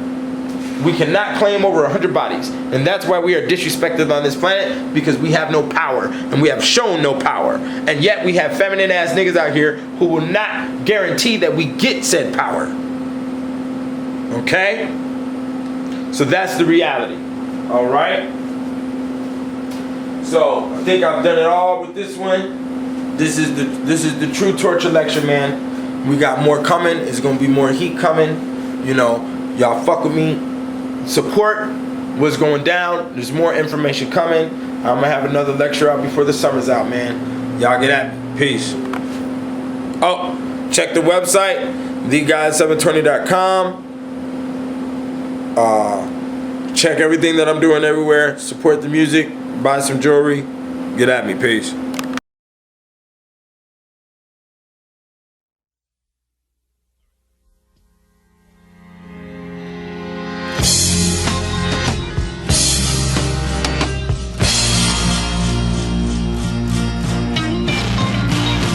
What's the skinny jean wearing nigga with purple dreads? Got a divorce bald bitch that give him dry hair. What about her best friend? Looks like her baby daddy on the gender bend. Trying to put the little homies on a homo trend? Fuck what they say. His boss, Lil Wayne, lovey daddy won't let him play. Tired of chicken dumplings steady coming from the AU niggas beat from small towns and the neighboring states. So please let me present the facts on the case. Your Honor, they're all cowards, you can see it on their face. If they make a wrong move, the Jew will put them in their place. So I want you young and little niggas, grab your ankles while you on the chase for the fame. Make some man take things over. Fame, let's him loose, hard to swallow. Fame, put you there where things are hollow. Fame. You niggas got no person, they hurting inside. Their daddy wasn't there and their mama told them lies. 50 Cent got the muscles but the bitches got his pride. Rick Ross on decline, his outfit to disguise. Snoop got locked up cause Whitey thought he was high. Suge Knight got hit with a bell at $1,025,000. These supposed to be our bad guys. At the same time, every nigga in the country about to get shot up. And ain't a billionaire nigga that done dropped $1. What about Farrakhan and the Million Man March? Every time niggas gather, they gotta bring grocery carts. I'll let you minstrels dance in the King's Court with no heart for the motherfucking Make some man take things over. Fame, let's him loose, hard to swallow. Fame, put you there where things are hollow. Fame. niggas speak and think on a 3rd grade level, then complain about signing contracts with the devil. Even Puffy got in trouble and had to be humble. Too much gas in that Lambo, get your hair bubble. UCLA got money from slave days. What about Dr. Dre, who almost lost a big deal? Cause a homie got on Instagram flashing champagne and bills. Meek Mill apologizing to Chief Thrill. While West Coast of Texas give a fuck how you feel. Jay-Z know the deal, be a father for real. Hip-hop is dead, the bitch just lost the repeal. Now tell me how many more niggas get killed for the Fame makes a man take things over. Fame lets him loose, hard to swallow. Fame puts you there where things are hollow. Fame. Fame, like your brain is just a flame. The bunch of church to keep you in.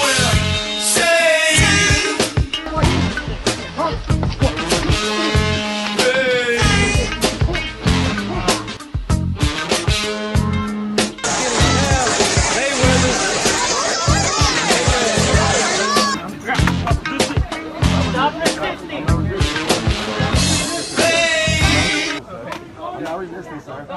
Not resisting.